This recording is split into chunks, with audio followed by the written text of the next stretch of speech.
اعوذ باللہ من الشیطان اللعین الرجیم بسم اللہ الرحمن الرحیم الحمد للہ وکفا وسلام علی عبادہ الذین اصطفیٰ. درود بھیجیے محمد علیہ.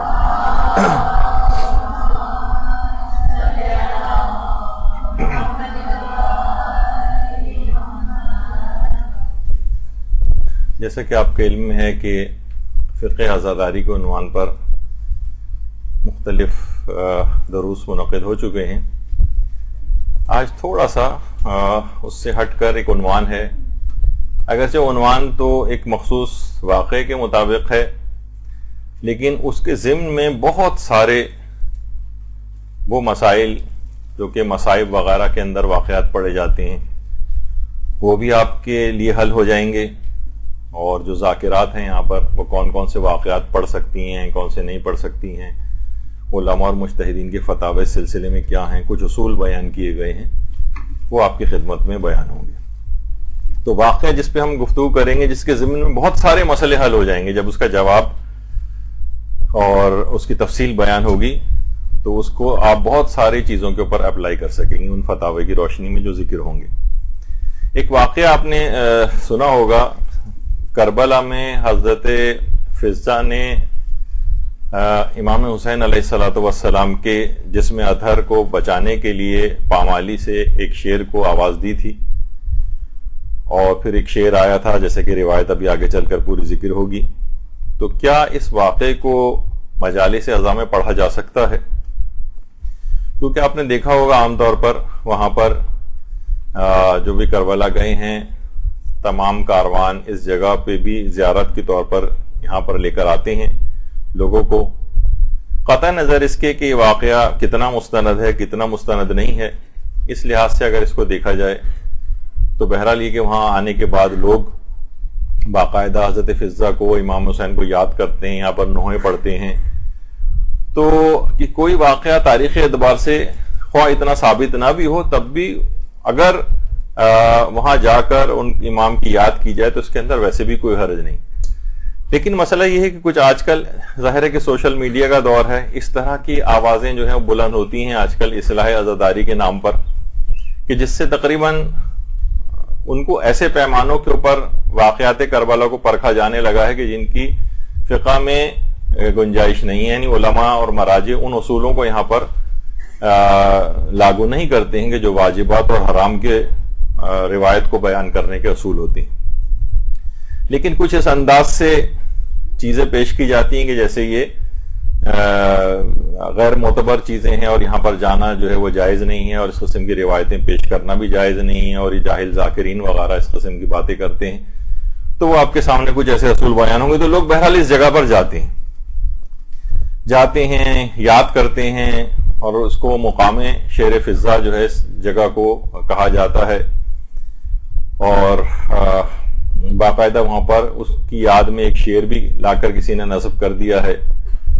اور پہلے یہ جگہ اتنی زیادہ بنی ہوئی نہیں تھی، بس ایک خاص ایک اس طرح کا ایک مقام ہوا کرتا تھا، لیکن اب وہاں پر بلڈنگ بن گئی ہے اور اس طرح کی چیزیں اس سے منسوب، یعنی ایک زیارت گاہ ٹائپ کی اس جگہ کو بنا دیا گیا ہے.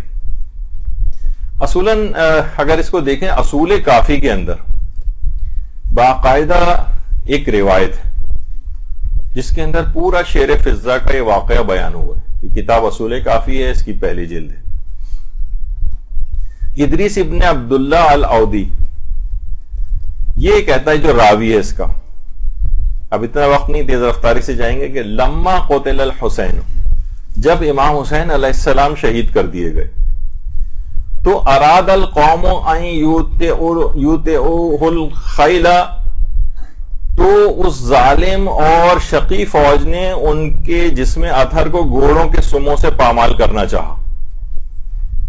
تو فقالت فضہ لزینب، تو جناب فضہ نے حضرت زینب سلام اللہ علیہ سے کہا، یا سیدتی، اے میری آقا و مولا و سردار، سیدہ،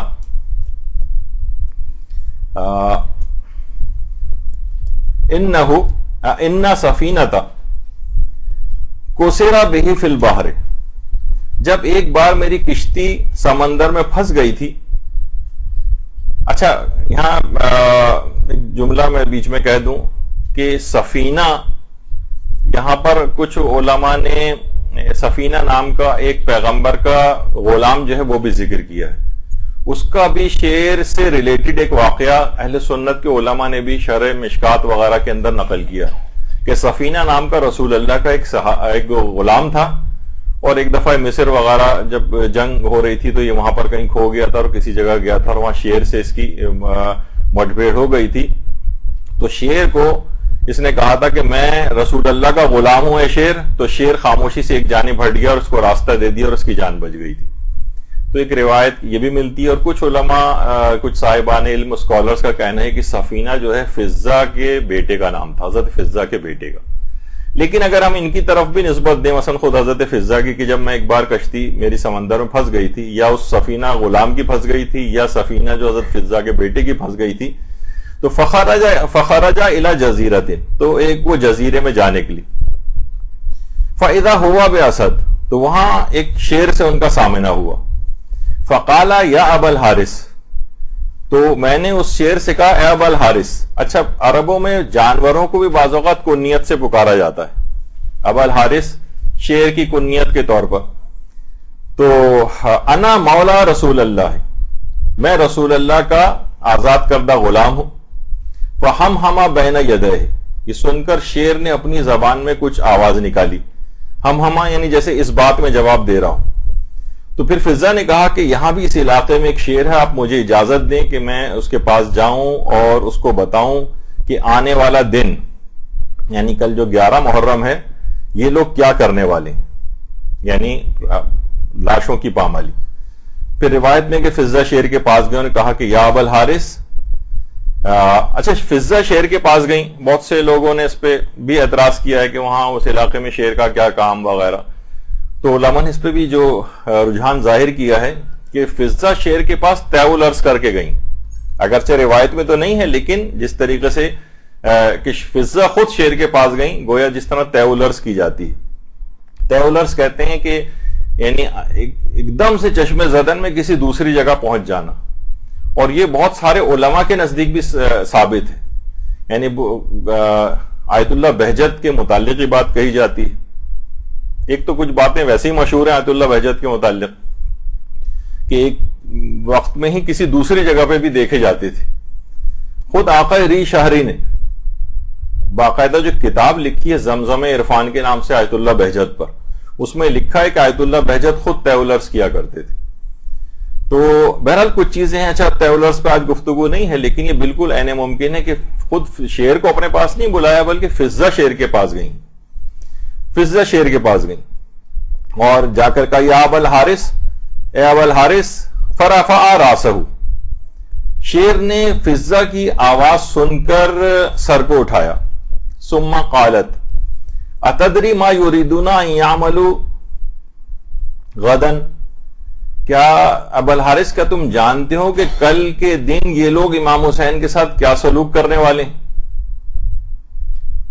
تو یریدون ان یوطئوا الخیل ظہرہ، یہ ارادہ رکھتے ہیں کہ کل ان کی لاش کو گھوڑوں کے سموں سے پامال کر دیں.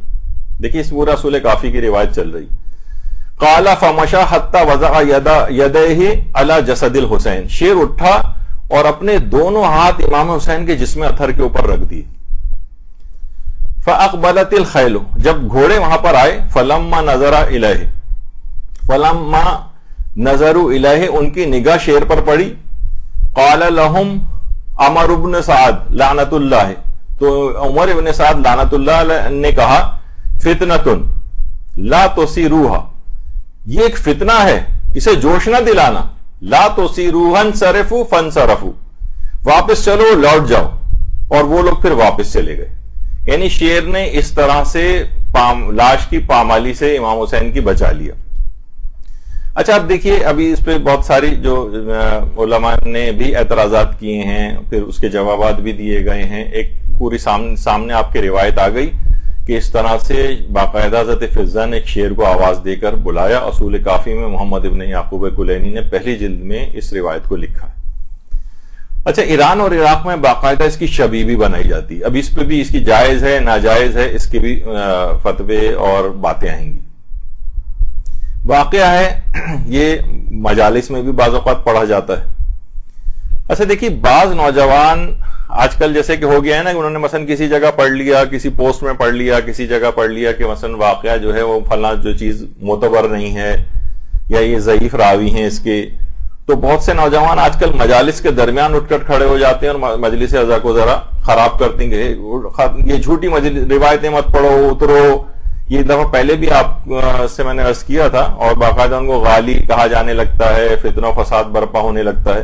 امام خمینی نے باقاعدہ اس طریقہ کار کے اوپر کافی اعتراض کیا ہے، اور باقاعدہ 1358 ہجری شمسی میں خطاب کرتے ہوئے امام خمینی نے فرمایا تھا کہ ہمارے نوجوان جب مجلس اعضاء میں جاتے ہیں اور واعظ و مقرر اور ذاکر جب کوئی روایت پڑھتا ہے تو کھڑے ہو کر کہتے ہیں کہ یہ روایت غلط ہے. یہ نہ سمجھیں کہ ایسا کر کے وہ دین کی کوئی خدمت کر رہے ہیں، بلکہ کہنا ہی قطعاً غلط ہے. ایسا کہنا بھی مجلس اعضاء کے خلاف حملوں میں سے ایک حملہ ہے، اور ایسا کرنے سے یہ سعادت ہمارے ہاتھ سے نکل جائے گی. یعنی اس طرح سے دیکھیے، اب معلوم ہے مجھے بھی کہ اور آپ کے بھی علم ہے کہ بہت سارے ذاکرین بہت سی بے سروپا باتیں بھی پیش کر رہے ہیں، لاپرواہی کے ساتھ بھی ذکر کر رہے ہیں، فرضی اور جھوٹی باتیں بھی بیان کر رہے ہیں. لیکن کیا عموماً اس طرح سے ہو رہا ہے؟ کیونکہ بعض اوقات جیسے کہ ابھی اس واقعے کے ضمن میں آپ بہت ساری بحثوں کو سنیں گی، تو ہو سکتا ہے کسی نے کہیں کوئی پڑھ لیا ہو یہ بات کہ مثلا فلاں اس کا راوی جو ہے وہ مجہول ہے. اب اس نے کہا جب مجہول ہے تو اس کا مطلب روایت جھوٹی ہے، تو یہ ذاکر غلط بیان کر رہا ہے. ایسا کوئی واقعہ ہوا ہی نہیں تھا اور یہ جھوٹا واقعہ ہے، اور وہ کہے گا کہ دیکھیں ذاکرات اور یہ جو ذاکر ہیں اس قسم کی چیزیں بیان کر رہے ہیں. تو دیکھیے، عموماً یہ ہوتا ہے کہ جو بھی مجلس اعضاء کو پڑھنے کے لیے آ رہا ہوتا ہے وہ عموماً تیاری سے آتا ہے، اور اگر خوف خدا رکھنے والا ہے تو اس کے پاس حوالہ بھی یقیناً موجود ہوتا ہے. بعض اوقات یہ ہوتا ہے کسی بھی تقریر کا کوئی کلپ نکالا. آج کل سوشل میڈیا پہ یہ والا کھیل بہت شروع کیا ہوا ہے نوجوانوں نے. سوشل میڈیا پہ کلپ نکالا، کوئی عالم تقریر کر رہا ہے، کوئی واقعہ بیان کر رہا ہے، اس کے بعد انہوں نے نیچے اس کا مذاق اڑانا شروع کر دیتے ہیں. یہ لیجئے یہ فلاں چیز، مثلا ایک مولانا نے اس کا ذکر کیا کہ آیت اللہ حسن زادہ عاملی، ایک شخص مر گیا تھا، آیت اللہ حسن زادہ عاملی نے ان کے لیے مثلا دعا کی اور وہ زندہ ہو گیا. تو اللہ سے دعا کرنے کے نتیجے میں کوئی زندہ ہو جانا، کوئی عارف کامل دعا کرے، اللہ سے دعا کرے اور وہ زندہ ہو جائے تو اس میں لیکن اس کا بھی مذاق اڑایا گیا. بہت سے اس طرح کے نیپالی واقعات کے ضمن میں یعنی ان کی اس بیس پہ علماء کا بھی مذاق اڑایا جانے لگا. تو یہ غلط ایک چیز ہوتی ہے. تو عام طور پر جو ذاکر ہوتے ہیں یا ذاکرہ ہوتی ہیں، عموماً ذرا بھی خوف خدا کوئی رکھنے والا ہے تو وہ پڑھ کر آتا ہے، اس کے پاس کوئی نہ کوئی حوالہ موجود ہوتا ہے. 90-95% اس کا امکان ہوتا ہے. تو مجلس اعضاء کے ختم ہونے کے بعد اس سے حوالہ پوچھ لیں. 2-4 دفعہ حوالہ پوچھیں گے تو مزید تیاری سے کوئی شخص آئے گا اور بے سروپا باتیں کوئی نہیں پڑھے گا. لیکن درمیان میں کھڑے ہو کر کہنا یا شور ہنگامہ مچانا وہاں پر، یا اس طرح کے اعتراضات کو بلند کرنا کہ فتنہ و فساد کی آگ پھیلے، تو اس سے بالکل احتراز کرنا چاہیے. عموماً میں نے 95, 98, 99% دیکھا ہے کہ جو عموماً معترض ہوتا ہے وہ غلطی پر ہوتا ہے.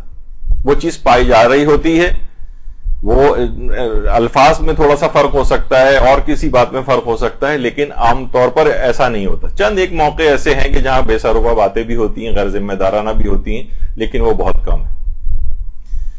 تو اس طرح سے مذاق اڑانا، تو اس روایت کے مطابق بھی یہ بات کہی گئی کہ جناب یہ روایت جھوٹی ہے اور علم رجال کے علماء کے نزدیک ثابت نہیں ہے.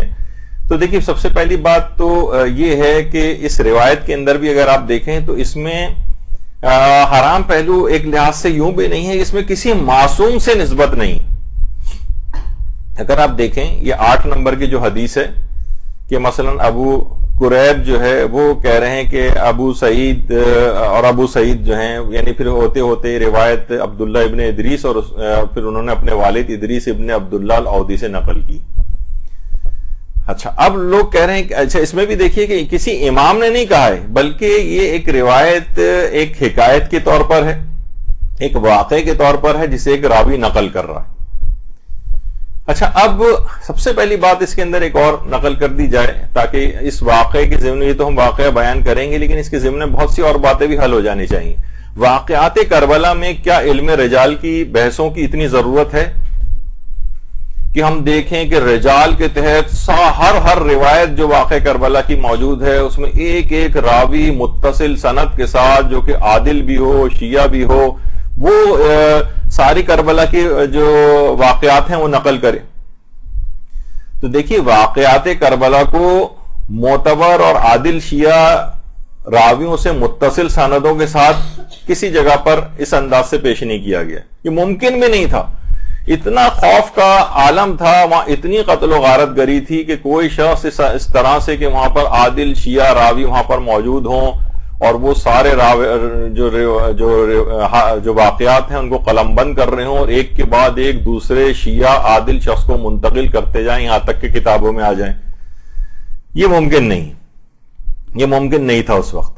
تو بہرحال اسی بنا پر علماء نے کہا ہے کہ اگر حوالے سے کسی کتاب کے اندر یہ چیز موجود ہے, کسی کتاب کے اندر موجود ہے, تو اس روایت کو پڑھنا بھی جائز ہے. واقعات کربلا کے ضمن میں فتوے بھی آگے چل کر آئیں گے, چاہے وہ رجالی بحثوں سے وہ واقعہ اتنا ثابت نہ بھی ہو.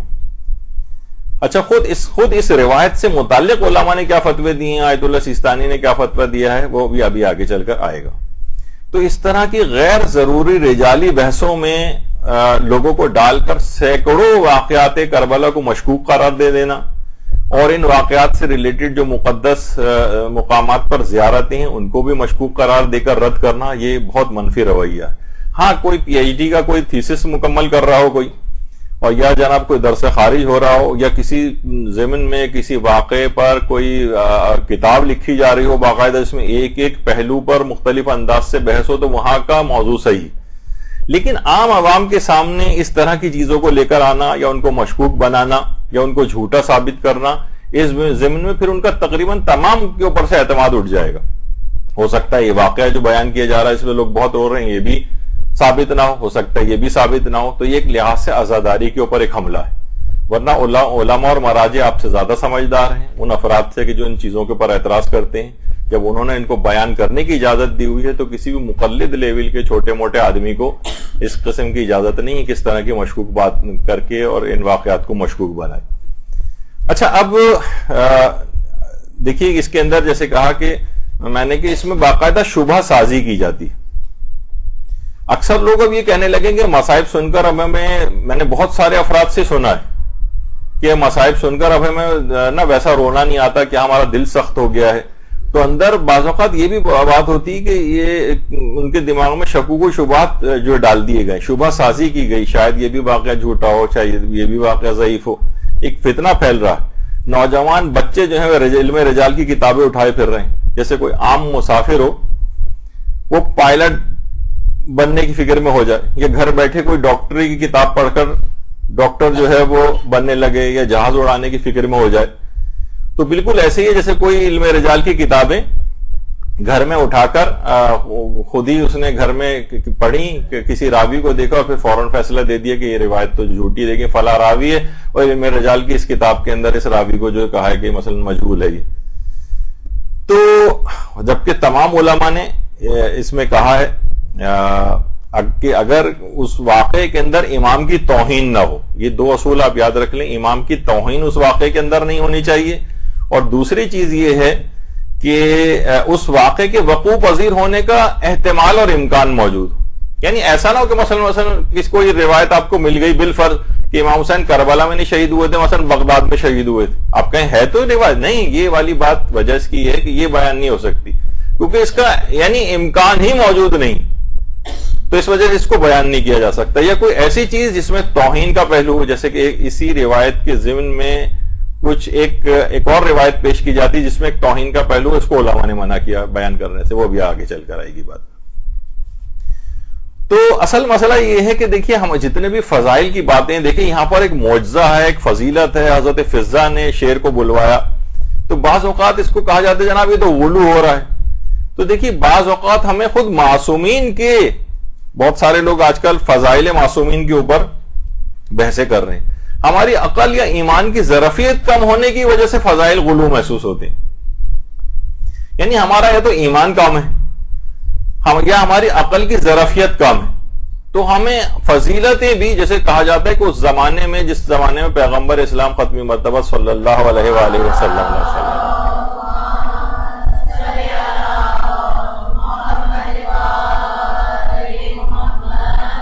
نے دعوی نبوت کیا تھا اور اپنی نبوت کو پیش کیا تھا، تو کافر ان کا انکار کیوں کرتے تھے؟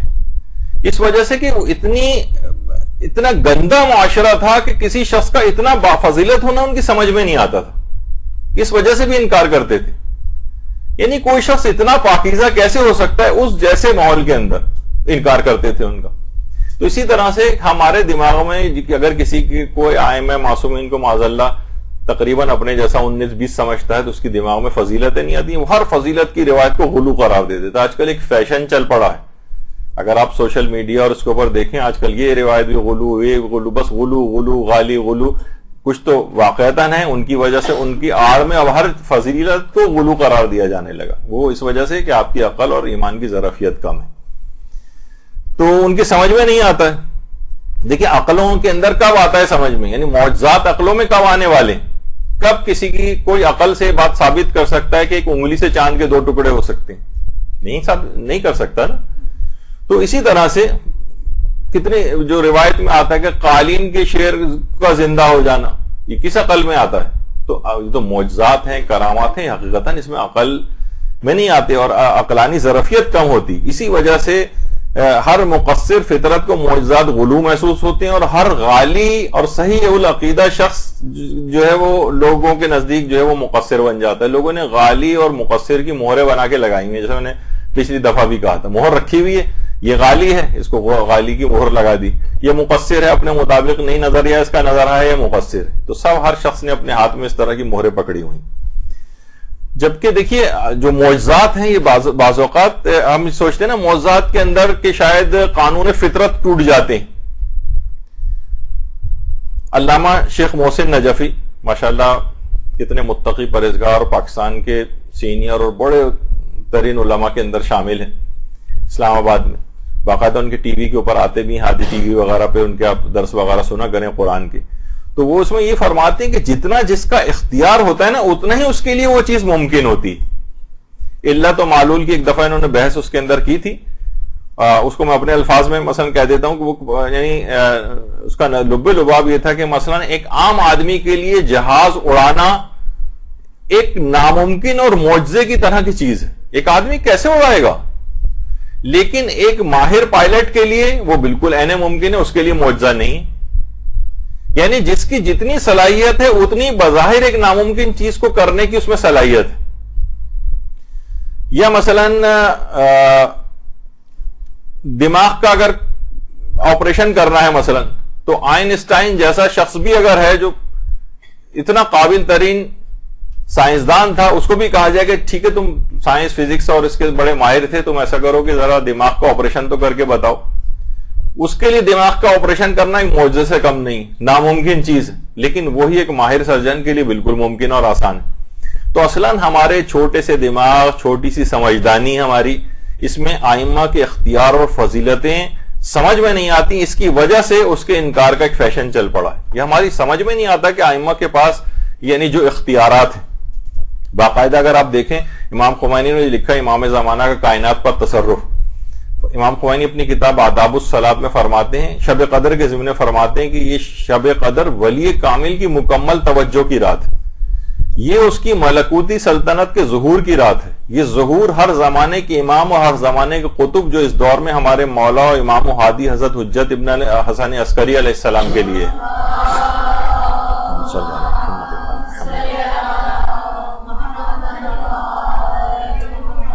بس وہ اس عالم طبیعت کی جس اکائی کی بھی حرکت کو کم کرنا چاہیں کم کر دیں، جب چاہیں اس کی حرکت کو تیز کرنا چاہیں تیز کر دیں، وہ جس کا رزق چاہیں زیادہ کر دیں، جس کا رزق چاہیں کم کر دیں. یہ اللہ کے ارادہ ازلیہ کا پرتو اور قوانین الہی کے تابع ہے. در حقیقت ہر چیز کا تصرف اللہ کے ارادہ غیبی کا نتیجہ اور اس کے تابع.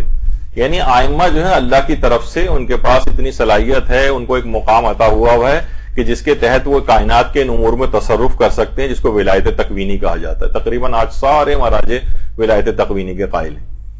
تو ان کے پاس جتنا زیادہ اختیار ہے اسی کے مطابق ان کے پاس کرنے کی صلاحیت موجود ہے. اس میں بعض اوقات فزکس کے قوانین توڑے بھی نہیں جاتے، لیکن وہی چیز ایک عام آدمی کے لیے ناممکن بن جاتی. اسی طرح سے مثلا آیت اللہ حسن زادہ عاملی کا بھی اگر آپ نظریہ دیکھیں، دو ایک باتیں بیچ میں آ رہی ہیں فرماتے ہیں کہ ائمہ معصومین خداوند عالم کی اجازت سے اس کائنات کے ذرے ذرے میں تصرف کر سکتے ہیں اور تمام ارضی و سماوی طاقتیں ان کے اختیار میں ہوتی ہیں. اور اسی طریقے سے آیت اللہ عراقی بھی کہتے تھے، آیت اللہ عراقی وہ فرماتے تھے کہ معصومین کی ولایت تکوینی سے مراد یہ ہے کہ اللہ نے انہیں اپنی قدرت کاملہ کا مظہر بنایا اور تمام امور کا قبض و بسط ان کے ہاتھ میں اس طرح دیا ہے کہ تمام اشیاء پر انہیں قدرت عطا کر دیا اور کائنات کی ہر چیز پر انہیں تصرف عطا کر دیا. اور یفعلون ما یشاؤون ویحکمون ما یریدون، آپ جو چاہتے ہیں انجام دیتے ہیں اور جس چیز کا ارادہ کرتے ہیں اس کا حکم دیتے ہیں. تو اب آپ دیکھیں کہ ظاہر ہے کہ جو معجزات کا انکار اگر اس لحاظ سے اگر کوئی کرتا ہے کہ ہمیں غیر عقلی لگتے ہیں، ہمیں سمجھ میں نہیں آتے، آج کل ایک بہت بڑا ٹرینڈ چل پڑا ہے کہ ہم ان معجزات کو اور فضائل کی روایتوں کو جھوٹا، ضعیف یا یہ ثابت کرنا. ابھی آگے چل کر اس پہ مزید بھی گفتگو آئے گی. تو اس روایت کے خلاف بھی جو شعر فضہ والی ہے، کیونکہ اس کے اندر بہرحال ایک معجزہ پایا جا رہا ہے، اس میں فضہ کے کچھ اس طرح کے اختیارات ہو رہے ہیں، تو فوری طور پر اور کسی اس کے اوپر اعتراض نہیں، لیکن اس روایت کو فوری طور پر پیش کیا جاتا ہے کہ کسی طریقے سے اس کو جھوٹا اور غلط ثابت کیا جائے. دیکھیے اب اس کے اندر ایک بات آتی ہے کہ معجزات کی جو روایات ہیں، ابھی تو میں ائمہ معصومین کے معجزات کے حوالے سے بھی بات کر رہا ہوں کہ فضائل و معجزات کی روایات میں راوی بعض اوقات یہ ہوتا ہے کہ راوی مجہول ہوتے ہیں، یعنی ان کا تذکرہ جو روایت بیان کر رہا ہے تاریخ میں اس کے حالات نہیں ہیں. مجہول کہتے ہیں تاریخ میں اس کے حالات نہ ہوں. آپ کو یاد ہوگا پچھلی بار میں نے آیت اللہ محمد علی گرامی کا ایک نظریہ بیان کیا تھا کہ وہ فرماتے ہیں کہ معجزات اور جو فضائل معصومین کی روایت ہیں اس میں زیادہ تر راویوں کے حالات کیوں نہیں ملتے. کہہ رہے ہیں اس وجہ سے کہ جو ائمہ کے مقامات کی روایات کو بیان کرتے تھے، فضائل کی روایات بیان کرتے تھے، ان کے معجزات بیان کرتے تھے، یہ لوگوں میں چھپ کر رہتے تھے. یہ اگر کھلم کھلا عام لوگوں کی طرح سے، عام راویوں کی طرح سے جو عام طور پر حلال حرام کے مسائل وغیرہ بیان کرتے تھے، حکومتوں کی توجہ ان پر نہیں ہوتی تھی. ایسے افراد چھپ کر رہتے تھے، اس وجہ سے ان کے حالات زیادہ آئے نہیں ہیں تاریخ میں. تو آپ وہ ہمارا ایک لحاظ سے قصور ہے، زمانے تقیہ جو پایا جاتا تھا اس کا ایک قصور ہے کہ یہ راوی مجہول ہیں، یعنی کچھ راوی ایسے ہیں جن کے حالات زیادہ پتہ نہیں ہیں، اس وجہ سے کہ ان کو اپنی جانوں کا خطرہ ہوتا تھا. تو اس وجہ سے آپ ان تمام فضائل اور معجزات کی روایات کو رد کر دیں گے کہ راوی کے حالات ہمیں صحیح طور پر پتہ نہیں، جبکہ ائمہ کی تمام فضیلتیں ایک لحاظ سے ثابت ہیں. تو اس کے اندر کوئی ایسی چیز تو ثابت نہیں ہو رہی ہوتی، فضیلت ہی ثابت ہو رہی ہوتی ہے. تو اگر راوی مجہول بھی ہے، اس کے راوی کے حالات زیادہ نہیں بھی آپ کو مل رہے ہیں، تب بھی اس روایت کو قبول کیا جاتا ہے، اس کو بیان بھی کر سکتے ہیں. فتاوی بھی آگے چل کر آنے والی. تو یہ افراد اس طرح سے چھپ کر رہتے تھے. تو اس روایت میں بھی کہا جاتا ہے کہ راوی ضعیف ہے، اس کے ایک آدھ راوی مجہول ہیں، اس لحاظ سے یہ روایت ضعیف ہے. تو دیکھیے روایت کا ضعیف ہونا جھوٹا ہونا نہیں ہوتا. اس کانسیپٹ کو بار بار دماغ کے اندر ڈالنا چاہیے کہ ہمارے نوجوانوں کو دیکھتا ہوں میں کہ وہ ان کے دماغ میں کس طرح سے اس میں شبہات ایجاد کیے جا رہے ہیں کہ راوی ضعیف ہے لہذا بس یہ روایت جھوٹی ہے. روایت کا ضعیف ہونا جھوٹا ہونا نہیں ہوتا. بعض اوقات راویوں کے تذکرہ ہمیں نہیں ملا ہے تو اس کے یہ معنی نہیں کہ وہ جھوٹا ہے. مثلا کوئی آپ سے کہے کہ بھائی میرے فلاں نانا نے یہ واقعہ بیان کیا ہے، آپ کے نزدیک زیادہ سے زیادہ یہ ہوگا کہ نانا کا آپ کو پتہ نہیں بھائی ان کے نانا جو ہیں وہ کون تھے، کیا تھے، مجہول ہیں. دیکھیں آپ اس بنا پہ کہنے لگیں کہ نہیں یہ واقعہ جھوٹا ہے کیونکہ ان کے نانا کے حالات مجھے پتہ نہیں. تو بالکل اسی طرح کی اس میں بات ہے. تو جبکہ نہ اس میں واجبات اور حرام کی کوئی بات ہو اور نہ اس کے اندر عقائد کا کوئی مسئلہ ہو، تو اس لحاظ سے اس روایت اگر وہ ضعیف بھی پائی جاتی ہے تو اس کو ماننے میں کوئی قباحت نہیں ہے. بے شمار ضعیف روایتیں ایسی ہیں جو کہ پڑھی جاتی ہیں، اور کیونکہ اس زمانے میں راویوں کا متصل سند کے ساتھ اس کو ذکر کرنا ممکن نہیں تھا. اچھا اس میں بھی دیکھیں اگر آپ یہ کہ اس کے اندر جو راوی ہے ادریس ابن عبداللہ العودی الکوفی، اچھا یہ اس کے متعلق آیت اللہ خوئی نے لکھا ہے معجم الرجال میں جلد نمبر 11 میں کہ یہ اصحاب امام صادق میں سے تھا، اور شیخ توسی نے اپنے رجال میں اس کو اصحاب امام صادق میں شمار کیا. البتہ یہ ہے کہ وَلَكِنَّهُ غَيْرُ مَذْكُورٍ فِي سَائِرِ الْكُتُبِ الرِّجَالِيَّةِ، البتہ یہ جو ہے اس کا ذکر ساری کتب رجال کے اندر نہیں اس راوی کا. البتہ رجال شیخ توسی کے اندر اس راوی کو امام صادق کا راوی جو ہے وہ شمار کیا گیا.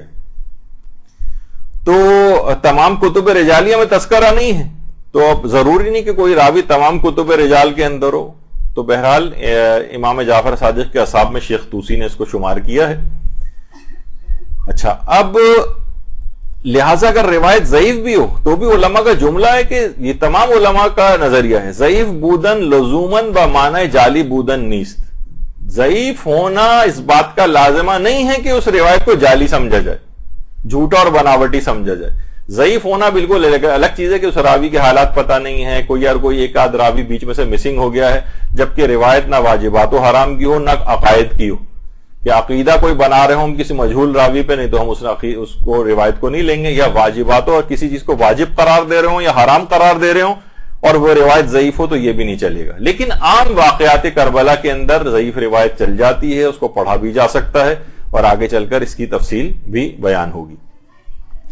تو یہ ہمارا قصور ہے کہ ہمارے پاس اس راوی کے حالات نہیں آ پائے ہیں. اچھا، بعض مراجع، اب دیکھیں، اب میں کچھ مثالیں دیتا ہوں آپ کے سامنے. بہت سی چیزیں میں تیز رفتاری سے گزروں گا کیونکہ پچھلے سالوں میں ان موضوعات پر تفصیل سے ہماری گفتگو ہو چکی، ایک موضوع پر پوری کلاسیں ہوئی. تو کچھ باتیں ایسی ہیں کہ جو کہ فنی اعتبار سے ثابت نہیں، یعنی اگر ہم بالکل ٹیکنیکل اعتبار سے دیکھیں تو روایت ثابت نہیں ہے، لیکن اس کے باوجود بھی ان روایات کو پڑھنے کی علماء نے اجازت دی. مثلا مثال دے دوں، مثلا حضرت قاسم کی شادی ہونے کی روایت کہ حضرت قاسم کا عقد ہوا تھا، فنی اعتبار سے ثابت نہیں، لیکن کیونکہ امکان پایا جاتا ہے بعض روایت موجود ہیں، تو آپ کو پتہ ہے کہ توہین معصوم وغیرہ کا مسئلہ نہیں ہو تو اس روایت کو بیان کیا جا سکتا ہے. اب حضرت قاسم کی شادی کی جو روایت جہاں آئی ہے، اسے تو پورا اس پہ ہمارا وہ ہو چکا ہے کہ فنی اعتبار سے ثابت نہیں ہے، لیکن پھر بھی عقد قاسم کی روایت کوئی پڑھنا چاہے تو پڑھ سکتا. مثلا اگر ہم فتاوے دیکھیں، بس میں تیز رفتاری سے گزروں گا. مثلا آیت اللہ صادق روحانی نے فتویٰ دیا ہے کہ اس روایت کو پڑھا جا سکتا ہے، تفصیل اپنے مقام پر. اور آیت اللہ بہجت کا اگر آپ فتویٰ دیکھیں، ان سے پوچھا بھی گیا ہے کہ بہت سارے جو شبیہ خوانی ہیں اور تعزیہ خوانی ہوتی ہے، روزہ خوانی ہوتی ہے، جس کے لیے ہمارے پاس سند معتبر نہیں ہوتی. مثلا ازدواج حضرت قاسم، اس کا کیا حکم ہے، کیا اس کو پڑھ سکتے ہیں؟ انہوں نے جواب دیا، اگر معلوم باشد کہ نقل از بعض تواریخ و روایت ہاست اشکال نہ دارد. اگر معلوم ہے کہ بعض تاریخوں میں روایتوں میں اس کا تذکرہ ہوا ہے تو اس کو بیان کرنے میں کوئی حرج نہیں. اب دیکھیں، اگر آپ صرف سوشل میڈیا کے اوپر کتنا زیادہ طوفان برپا ہوتا ہے کہ ارے کیا تو یہ کر دیا، اور حضرت قاسم کا جو کردار کشی کی جا رہی ہو، کیا کیا باتیں، وہ تمام افراد مراجع کے تمام فتاوے سے لا علم ہے. فنی اعتبار سے کسی چیز کا ثابت نہ ہونا الگ ہے، لیکن اس کے معنی جھوٹا ہونا نہیں. روایت میں اگر آیا اور توہین کی کوئی بات اس کے اندر نہیں ہے اور اس کا احتمال وقوع یعنی اس کا پائے جانے کا امکان موجود ہے تو اس کو بیان کرنے کی اجازت ہے. آپ نے آیت اللہ صادق روحانی کا فتویٰ دیکھا، آیت اللہ بہجت کا فتویٰ دیکھا. اسی طرح سے اسی متعلق آیت اللہ مثلا شیخ جواد تبریزی کا فتویٰ، انہوں نے بھی اجازت دی ہے. کہا کہ بس 100% کنفرم روایت کے طور پر اس کو نہ پیش کیا جائے، کہ احتمال کی صورت میں پیش کیا جائے تو اس کے اندر کوئی حرج نہیں. صراط النجات کے اندر باقاعدہ آیت اللہ شیخ جواد تبریزی کا فتویٰ موجود ہے، آیت اللہ خوئی کا فتویٰ موجود ہے. انہوں نے بھی یہی بات کہی کہ اجازت دی ہے کہ کتاب یا عالم وغیرہ کا حوالہ دے کر اس واقعے کو نقل کیا جا سکتا ہے. اسی طریقے سے مثلا آیت اللہ محسن الحکیم نے اس بات اپنے فتوے کے اندر اجازت دی تھی. میں تیز رفتاری سے، کیونکہ مجھے اس موضوع پہ گفتگو نہیں کرنا، میں صرف ایک حوالہ آپ کو دے رہا ہوں کہ چاہے فنی اعتبار سے روایت ثابت نہ ہو تب بھی اس کو پڑھنے کی اجازت ہوتی، کیونکہ اگر ایک روایت موجود ہے بس اس میں توہین کا پہلو نہ ہو اور احتمال وقوع کا امکان موجود ہو.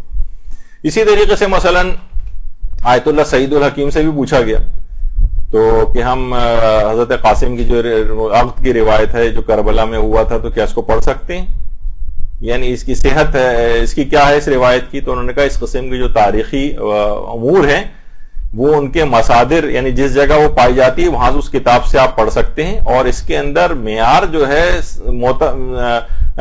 سند معتبر ہونے کا معیار نہیں ہے اس میں، کیونکہ یہ جو ہے قضائے جو ہیں یہ فقہی مسائل وغیرہ کے طرح کے مسئلے نہیں کہ اس کے اندر سند کا اتنا زیادہ ثابت ہونا معتبر، یعنی پڑھ سکتے ہیں آیت اللہ سعید الحکیم کے فتوے میں بھی.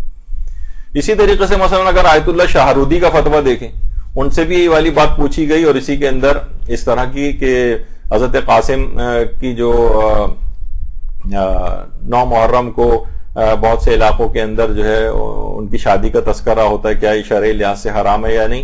تو انہوں نے جواب دیا کہ ذکر مراسم عقد حضرت قاسم علیہ السلام در مجالس بنیت رجا اشکال نہ دارت بلکہ مستحسن است. انہوں نے تو کہا کہ نہ صرف رجائے مطلوبیت کی نیت سے کوئی حرج نہیں ہے بلکہ مستحسن ہے، قابل تعریف ہے اگر اس کو پڑھا جائے. تو بہرحال اگر آپ اس لحاظ سے دیکھیں تو علماء اور مراجع کے اندر یعنی وہ اس میں اتنے متشدد نظر نہیں آتے جتنے عام طور پر ہمارے نوجوان نظر آ رہے ہوتے ہیں ان واقعات کے اندر. تو اگر آپ اچھا بہت سی چیزیں تو دیکھیے اس طرح کی ہیں کہ جس میں آپ اس پہ بھی ہماری پوری گفتگو ہو چکی ہے، شوقین جو ہیں جو اس کی تفصیل جاننے کے وہ اس میں پڑھ لیں. ابھی میں تو صرف ذکر کر رہا ہوں، ہو سکتا ہے آپ لوگوں کا نظریہ اس کے خلاف ہو تو آپ کو بہت چکا ہو رہی ہوں کہ پتہ نہیں یہ کیا باتیں بیان ہو رہی ہیں، لیکن اس میں سارے فتوے ہم نے نقل کیے ہیں. تو بہت سی چیزوں کے لیے تو کوئی روایت بھی نہیں ہے. بہت سی مراسم اعضاء ہیں، جیسے لوگ ہم نے پچھلی دفعہ گفتگو کیا تھا، کسی مراسم کے لیے کسی روایت ہونا ضروری نہیں ہے، بس ایک حرام چیز نہیں ہونی چاہیے اس میں کوئی. مثلا حضرت قاسم کی مہندی کا مسئلہ فنی اعتبار سے تو سوچیے اس کے اندر عقد قاسم میں تو پھر بھی روایت موجود تھی، مہندی کے لیے تو کوئی روایت ہی نہیں. لیکن بعض معاشروں کے اندر آج بھی نہ صرف یہ کہ آپ دیکھتی ہیں کہ یہ آیت اللہ صادق روحانی سے پوچھا گیا، انہوں نے بھی کہا کہ بالکل جائز. اور اسی طریقے سے مثلا آیت اللہ محسن الحکیم نے باقاعدہ فتویٰ دیا تھا مہندی کے جواز کا. اسی طریقے سے مثلا آیت اللہ سعید الحکیم نے بھی کہا ہے کہ یہ تو اظہار ایک ہمدردی اور مواسات کے ذکر کے عنوان سے ہوتا ہے، لہٰذا اس کو کرنے میں کوئی حرج نہیں، انہوں نے بھی جائز قرار دی ہے اس کو. اور آیت اللہ سیستانی سے بھی پوچھا گیا کہ یہ سب کانٹیننٹ وغیرہ میں محرم کے ایام میں مہندی حضرت قاسم ہوتی ہے اور جھولا حضرت علی اصغر وغیرہ بیان کیا جاتا ہے اور لوگ اس پہ منتیں اور نیاز وغیرہ یہ سب کرتے ہیں، تو اس کو کرنے میں کیا جواب مانے نہ دارت، کوئی حرج نہیں.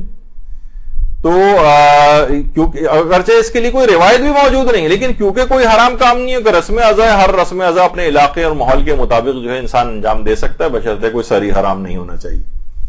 تو اس لحاظ سے اگر آپ دیکھیں، اور صرف یہ نہیں، عراق کے اندر جو ہے باقاعدہ مہندی کی جو ہے وہ نکالے جاتے ہیں، اور آپ اس کو اب تو کربلا ٹی وی وغیرہ پہ بھی دیکھتی ہیں، جو لوگ وہاں جاتے ہیں وہ بھی دیکھتے ہیں کہ باقاعدہ اس کو ایک رسم کے طور پر پورا جو ہے وہ وہاں پر منایا جاتا ہے.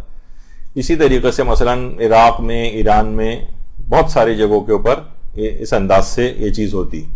اچھا کچھ ایسی چیزیں بھی ہیں، یعنی اب تھیم دماغ میں رکھے، میں جو چیز بیان کرنا چاہ رہا ہوں کہ اصل میں کہا جاتا ہے کہ یہ جو روایت ہے شعر فضہ والی، یہ اس کے کچھ راوی مجہول ہیں، اس وجہ سے یہ روایت جو ہے وہ ضعیف ہے، ضعیف روایت کو جو ہے نا بیان نہیں کرنا چاہیے. بہت سارے اور ہیں، جیسے کہ ابھی آپ نے سنا ہوگا آج کل اس کا کافی چرچا ہوتا ہے کہ حضرت عباس علمدار نے مکے سے کربلا روانگی کے موقع پر خانہ کعبہ کی چھت پہ کھڑے ہو کر ایک فتویٰ دیا تھا. فنی اعتبار سے یہ خطبہ ثابت نہیں، لیکن اس کے باوجود بھی علماء کہتے ہیں کہ اس خطبے کو اچھا رجال کے اعتبار سے بھی ثابت نہیں ہے، اور اس کے اندر خود بھی متن میں کچھ ایسی باریکیاں چیزیں پائی جاتی ہیں جس سے پہ علماء نے سوالات کھڑے کیے ہیں. لیکن اس کے باوجود بھی جب پوچھا گیا مراجع سے کہ آپ یہ بتائیے کہ کیا مثلا حضرت عباس نے خانہ کعبہ کی چھت پر جو خطبہ دیا تھا ذی الحج کی 7 تاریخ کو، تو کیا اس کو نقل کرنا جائز ہے، جبکہ اسے یہ بھی نہیں پتا کہ خطبہ صحیح ہے یا نہیں. تو آیت اللہ سعید الحکیم نے جواب دیا مذکورہ خطبے کا مصدر ذکر کرتے ہوئے اس خطبے کو نقل کرنا جائز ہے. یعنی جس کتاب سے آپ نے پڑھا ہوا ہے اس کا ریفرنس دیجیے اور اس کو پڑھ سکتے ہیں اس خطبے کو، کوئی حرج نہیں، چاہے فنی بنیادوں پہ ثابت نہیں ہو. اسی طریقے سے مثلا آیت اللہ سیستانی سے بھی یہ والا سوال پوچھا گیا ان کے دفتر سے، تو وہاں سے یہ جواب ہے جس کتاب میں سے دیکھا اس کی طرف نسبت دیتے ہوئے اس کو بیان کرنا جائز.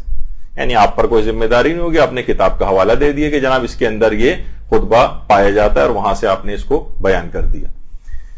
تو دیکھیے اب وہی والی بات کہ ضعیف روایات کو فضائل میں بھی اور مصائب میں بیان کیا جا سکتا ہے. تو کسی جگہ آپ پڑھ لیں کہ روایت ضعیف ہے تو فوراً ایسا نہ ہو کہ آپ اس ذاکرہ کے پیچھے لگ جائیں، اس ذاکر کے پیچھے لگ جائیں، اس عالم کے پیچھے لگ جائیں، یہ دیکھیے یہ ضعیف روایتیں لوگ آ کر پڑھ دیتے ہیں، کہاں سے چھوٹی روایتیں. اب ضعیف سے آپ جھوٹی پہ چلے گئے کیونکہ آپ کو ضعیف اور جھوٹی کے درمیان فرق ہی پتہ نہیں. تو یہ ایک بہت بڑا ایک مسئلہ، ایک فتنے کے طور پر آج کل آپ کو پتہ ہے سوشل میڈیا پہ اور یہ واٹس ایپ وغیرہ کی جو چیزیں اس کو میں ٹامک ٹوئیاں مارنا کہتا ہوں. نوجوان یہ کرتے ہیں کہ ادھر پوسٹ پڑھ لی ادھر پوسٹ پڑھ، اس پہ اپنے اپنے عقیدے سوچ رہے ہوتے ہیں، جو چیزیں آ رہی ہے یہ سب بالکل آتھینٹک چیزیں. تو ہمیشہ مجتہدین اور مراجع کا نظریات کو دیکھیں. عام کسی شخص کو، عام گلی محلے کے کوئی بھی اسکالر صاحب ہیں کوئی یا کوئی نوجوان ہے وہ اس طرح کی کوئی چیزیں اپنی تحقیقات کوئی بنا کے پیش کر رہے ہوں اور بظاہر کچھ دلائل بھی دیتے نظر آ رہے ہوں, کچھ حوالے بھی لکھے ہوئے نظر آ رہے ہوں, ان پہ توجہ نہ دیں جب تک کہ اپنے بڑے علماء اور مجتہدین وغیرہ کے اس سلسلے میں حوالے موجود نہ ہوں جس کو آپ کے نزدیک ثابت ہو جائیں. تو ضعیف روایتوں کو بھی بیان کیا جا سکتا ہے فضائل میں بھی اور مصائب میں بھی. باقاعدہ آیت اللہ شیخ جواد تبریزی سے پوچھا گیا فضائل و مصائب کی روایت کی سند کے لحاظ سے سوال ہوا, تو جواب یہ ہوا کہ اگر کسی روایت کا معلوم نہ ہو کہ یہ جھوٹی ہے یا نہیں ہے تو کتاب یا شخص کے حوالے سے بلا ملاحظہ سند اس کو نقل کیا جا سکتا ہے. یعنی کوئی سند بھی آپ کے علم میں نہیں, کوئی سند بھی اس روایت کی موجود نہیں, تب بھی اس کو بیان کرنے کی اجازت ہے. یہ انہوں نے باقاعدہ آیت اللہ شیخ جواد تبریزی کا فتویٰ. اور آیت اللہ سید محمود حسن طباطبائی تو ایک بڑی عجیب بات بھی کہتے تھے کہ جب احادیث پڑھتے تھے تو ایک ایک راوی کا نام لے کر پڑھتے تھے. ہم نے تو یہ دیکھا ہے نا آج کل کہ آپ بھی جب پڑھتی ہیں تو سارے راویوں کا جو نام ہوتا ہے اس کو حذف کر دیتی ہیں, کون پڑھے ان راویوں کے نام. وہ ایک ایک راوی کا نام لے کر پڑھتے تھے وَلَوْ كَانَ راوی ضعیفاً, چاہے وہ راوی ضعیف ہی کیوں نہ ہو. انہیں پتا ہوتا تھا کہ یہ راوی ضعیف ہے, یہ مجہول ہے, اس کے حالات ہمیں پتہ نہیں, تب بھی اس کا نام ضرور پڑھتے تھے. کہتے تھے ان روایات کو پہنچانے والے یہی افراد ہیں. یعنی چلو ہمیں ان کے حالات کا علم نہیں ہے, ہمارے نزدیک یہ ثابت نہیں ہو پا رہے ہیں کہ کس طرح کے ہیں یہ, لیکن اس کے باوجود بھی ان روایات کو انہوں نے ہم تک پہنچایا ہے. بلکہ وہ کہتے تھے کوشش کرنی چاہیے کہ حوزات ہائے علمیہ یا جو دینی مدارس ہیں وہاں پر راویوں کے ناموں کو حفظ کرنے کا بھی ایک سلسلہ ہونا چاہیے. راویوں کے نام بھی یاد کریں آپ, کون سے راوی نے اس کو روایت کیا. عام طور پر حدیث تو آپ کو یاد ہوتی ہے لیکن راوی یاد نہیں ہوتے, کون سے امام کے کس صحابی نے کہا. تو وہ کہتے تھے اس کا بھی ایک اہتمام ہونا چاہیے. لیکن اب دیکھیے کتنی بے شمار روایات ایسی ہیں جو مستحبات اور مکروہات میں جو کہ ضعیف روایتیں, لیکن اسی پر علماء نے فتاوے بھی دی ہیں. یا مثلا جو ہے آپ نے دیکھا ہوگا کہ اکثر اس میں آتا ہے مسائل فقہ میں رجاء مطلوبیت کی نیت سے اس عمل کو کرو. اس کا مطلب ہے کہ روایت مجتہد کے نزدیک ثابت نہیں ہے تو پھر وہ کیا کرتا ہے رجاء مطلوبیت وغیرہ کا لفظ استعمال کر دیتا ہے. اس کی اور بھی وجوہات ہیں, لیکن آپ کہیں کہ یہ جو جتنے بھی اس کے اندر کتنے ہی مستحبات اور مکروہات جو ذکر ہو رہے ہیں یہ اکثر ان کے اندر روایات ضعیف ہیں. یہ ساری کی ساری صحیح السند متصل سند کے ساتھ روایتیں نہیں ہیں, بلکہ اس میں کے اندر ایک قاعدہ تسامح وغیرہ استعمال کیا جاتا ہے. اور قاعدہ تسامح وہ علماء بھی استعمال کرتے ہیں کہ جو کہ خود اس قاعدے کو نہیں مانتے. خیر وہ بھی ایک الگ گفتگو ہو جائے گی. تو بہرحال رجاء مطلوبیت کی نیت سے جو اعمال ہیں یہ عموماً عام طور پر ثابت شدہ روایتیں نہیں ہوتی ہیں, لیکن پھر بھی علماء کہتے ہیں کتنی چیزیں ایسی ہیں کہ اگر میں مثال دینی شروع کروں کہ کتنے ہی نمازوں کے اندر جو مستحبات آپ اس کے ساتھ انجام دے رہی ہیں وہ ضعیف روایتوں پر ہیں, لیکن میں ذکر نہیں کروں گا ان کو. لیکن آپ سارے ان تاکہ کسی شک میں مبتلا نہ ایسا نہ ہو کہ ان کو چھوڑنا شروع کر دیں, کیونکہ اس کے اندر کوئی ایسا اصول موجود نہیں ہے اور علماء اور مراجع تک ان چیزوں کے اوپر عمل کرتے ہیں. تو بہرحال یہاں پر کیا ہوتا ہے کہ یک جنبش قلم نوجوان فوراً کہتے ہیں یہ راوی ضعیف, فوراً روایت کے اوپر کراس لگا ہوا ایک پوسٹ بنا دی جاتی ہے, سوشل میڈیا پہ یا واٹس ایپ وغیرہ کرنا شروع ہو جاتے ہیں. معلوم نہیں کہ اس کے پیچھے جو ہے وہ علماء نے اجازتیں دی ہوئی ہیں, تو لہٰذا اس طرح کی چیزیں نہیں کرنی چاہیے. بلکہ اکثر کچھ تو علماء یہاں تک بھی کہتے ہیں کہ راوی شیعہ تو چھوڑیے, بعض اوقات سوال بھی کیا گیا آیت اللہ محمود ہاشمی سے کہ کیا یہ روایت میں یعنی روایت کوئی چیز نقصان پہنچاتی ہے کہ مثلا راوی افتحیہ فرقے کا ہو یا زیدیہ فرقے کا ہو یا واقفیہ فرقے کا ہو. تو انہوں نے کہا نہیں, اس کا کوئی نقصان نہیں. ان راویوں سے بھی بعض اوقات اب اس کے پیچھے باتیں ہوتی ہیں, کیا اصول ہوتے ہیں کہ ان راویوں کو لے کر بھی روایت کو پرکھا جاتا ہے اور بیان کیا جاتا ہے. اور فقط کسی راوی کا افتحیہ ہونا, بعض اوقات یہ ہوتا ہے کہ دیکھیے میں آپ کو بتا دوں کچھ راوی ایسے تھے, جیسے افتحیہ فرقہ وہ ہے کہ عبداللہ افتح جو چھٹے امام کے بیٹے تھے انہوں نے دعوی امامت کر دیا تھا, اس سے ایک افتحی فرقہ نکلا. اچھا اب کچھ لوگ تھے کہ جو کہ نا گڑبڑا گئے تھے اور کچھ دنوں کے لیے وہ افتحی فرقے کے اندر چلے گئے تھے, بعد میں انہیں اپنی غلطی کا احساس ہوا, توبہ کر کے دوبارہ مذہب حقہ کو قبول کیا. اب علماء کا یہ کام ہوتا ہے کہ وہ دیکھیں جو روایت اس راوی نے بیان کی ہے کہ کیا یہ اس زمانے کی ہے کہ جب یہ افتحی ہو گیا تھا یا یہ کہ اس کے توبہ کے بعد کی. اب یہ علماء کی بحثیں, اب یہ نوجوان بچے جو ہیں ہمارے جو آج کل اس قسم کی خود سے تحقیق کرنے لگے ہیں، بعض اوقات وہ اس چیز کی تحقیق نہیں کر پاتے ہیں. یہ علماء اور مراجع اسی لیے تو بیٹھے ہوئے اپنی داڑیاں سفید کر کے 90-100 سال کی عمروں کے اجتہاد انہوں نے کیے ہوئے ہیں. یہ پھر بتاتے ہیں. یہ تو فوراً کہیں گے دیکھیے راوی افتحی ہے، یہ جناب راوی جو ہے زیدی ہے یا واقفیہ فرقے کا ہے، تو اس وجہ سے ان کی روایت کو قبول نہیں کیا جائے گا. لیکن فرماتے اس کا بھی کوئی نقصان نہیں. اس کے اب اپنے الگ پہلو ہیں، بحثیں ہیں، میں اس طرف نہیں جانا چاہتا. اور آج کل ایک اور کتاب ہے جو اس میں وہ مثلا مشرحۃ بحار الانوار کے نام سے آیت اللہ آصف محسنی نے لکھی ہے. اس کے اندر انہوں نے بحار الانوار کی جو روایتیں ہیں، وہ جو ضعیف روایتیں ہیں کہ یہ فلاں فلاں کے اندر راوی ضعیف ہے، تو انہوں نے اکثر روایتیں اس کی اس طرح سے ضعیف قرار دیا ہے ان کو. اب ان کی خود اس کتاب کے اوپر علماء کے اتنے اعتراضات ہیں، وہ میں ابھی اس کو نقل نہیں کرنا چاہتا، لیکن کیونکہ یہ بھی ہر بات میں پیش کیا جاتا ہے. دیکھیے مشرح میں انہوں نے جو ہے وہ آیت اللہ آصف محسنی نے اس روایت کو ضعیف قرار دیا، تو خود علماء نے بلکہ اس کتاب کو لکھنے کے اوپر افسوس کا اظہار کیا ہے کہ فقط راوی کا نہیں دیکھا جاتا، بلکہ بہت ساری اور چیزیں بھی دیکھی جاتی ہیں. اگر راوی ضعیف بھی ہے لیکن اور قرائن پائے جاتے ہیں اس کی صحت کے، تو اس روایت کو قبول کیا جائے گا. فقط راوی کا ضعف نہیں دیکھا جاتا جیسے کہ ہمارے ہاں عام طور پر ہوتا ہے. تو انہوں نے آیت اللہ حسینی میلانی نے بھی کہا کہ اس کتاب نے خود مؤلف کو بھی نقصان پہنچایا ہے اور عمومی نقصان بھی. کچھ اور مراجع کے بھی فتاوی سلسلے میں ہیں، لیکن میں اس طرف ظاہر ہے کہ انہوں نے اپنی طور پر ایک کاوش کی ہے، ان کی توہین اور تنقید سے جو ہے وہ منظور نہیں ہے. لیکن اس بیس پر ایک فتنہ برپا کیا جائے اور ہر روایت کو ضعیف اس انداز سے قرار دیا جائے تو یہ ایک اچھا رجحان نہیں. اچھا، اب آیت اللہ صافی گل پائیگانی سے بھی پوچھا گیا. آیت اللہ صافی گل پائیگانی سے پوچھا گیا کہ یہ آج کل جو مصائب پڑھے جاتے ہیں، دیکھیے اب آپ لوگوں سے براہ راست آپ ظاہر واقعات پڑھتی ہیں، مصائب پڑھیں گی، روایات پڑھیں گی اس سلسلے میں، تو ان سے پوچھا گیا آیت اللہ صافی گل پائیگانی سے کہ مشکوک قسم کی روایات پڑھنا یا بے اساس روایتیں پڑھنا وہ کیا حکم رکھتا ہے. تو انہوں نے کہا خواندان روضہ بے اساس جائز نیست، یعنی جو چیز کہیں پائی نہیں جاتی، آپ نے خود سے دماغ میں ایک مصائب بنا لی اور وہ پیش کر دی، یہ تو بے اساس ہے، کسی روایت میں نہیں ہے، یہ تو پڑھنے حرام ہے، جائز نیست. وہ لیکن آگے فرما رہے ہیں وہ خواندان چیزی کے احتمال صحت آ رہا دہد اگر بصورت احتمال باشد اشکال ندارت، یعنی اگر کسی چیز کا احتمال پایا جاتا ہو، احتمال یعنی امکان ہے کہ چیز واقع کربلا میں پیش آ سکتی ہے، تو فرماتے ہیں اشکال ندارت، کوئی حرج نہیں، اس روایت کو بیان کر سکتے. بے اساس نہیں، کہیں ایسا نہیں کہیں لکھی بھی نہیں اور آپ نے بیان کر دی، خود سے بس ایسی سوچ کے بیان کر دی، نہیں، کسی بھی کتاب کے اندر ہے اور امکان ہے کہ اس کا یہ صحیح ہو سکتی ہے روایت، اس میں کوئی پرابلم کی بات نظر نہیں آ رہی، نہ امام کی توہین ہو رہی ہے، اس واقعے کا پایا جانا ممکن بھی ہے، تو لہٰذا اس کو بیان کر سکتے. اسی طرح سے مثلا آیت اللہ جواد فاضل لنکرانی، اب تو ان کی اردو سائٹ بھی ہے، وہاں جا کر بھی پوچھیں، تو اس کا جواب صرف دیکھیے، سوال سے اتنا غرض نہیں ہے آپ کا، فرماتے ہیں کسی حدیث کے صحیح ہونے کے لیے صرف اس کا سند معیار اور ملاک نہیں، یعنی بیس صرف سند نہیں بلکہ روایت کا متن بھی ایک بڑی دلیل ہے روایت کے صحیح ہونے یا نہ ہونے کے بارے میں.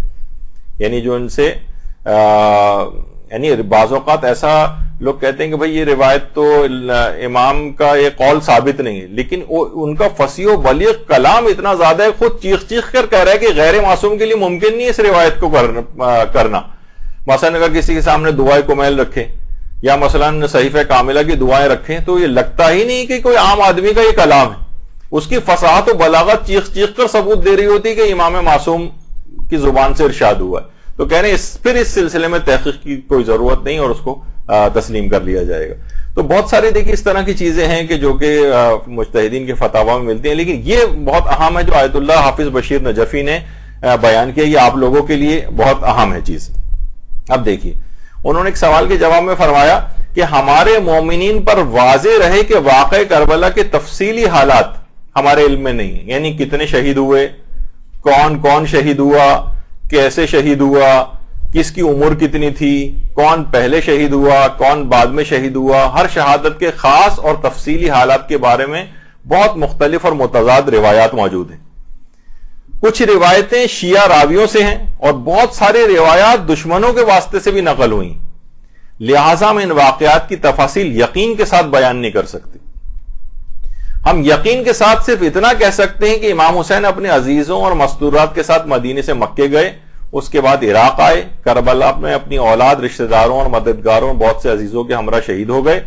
امام حسین کے بقیہ خاندان کو قید کر کے کوفہ و شام پہنچایا گیا، ان میں سے جو بچے اور مستورات زندہ بچے وہ مدینے پہنچ گئے۔ ان کے سفر کے بارے میں جو روایات ملتی ہیں ان میں بھی بہت تضاد پایا جاتا ہے، اور صحیح تفصیل صرف اور صرف ائمہ کے پاس ہے یا امام زمانہ کے پاس ہے۔ معصومین کو ظالموں کے ظلم سے اتنی فرصت ہی نہیں تھی کہ واقعات کربلا کی تفصیلات سے مومنین کو آگاہ کرے۔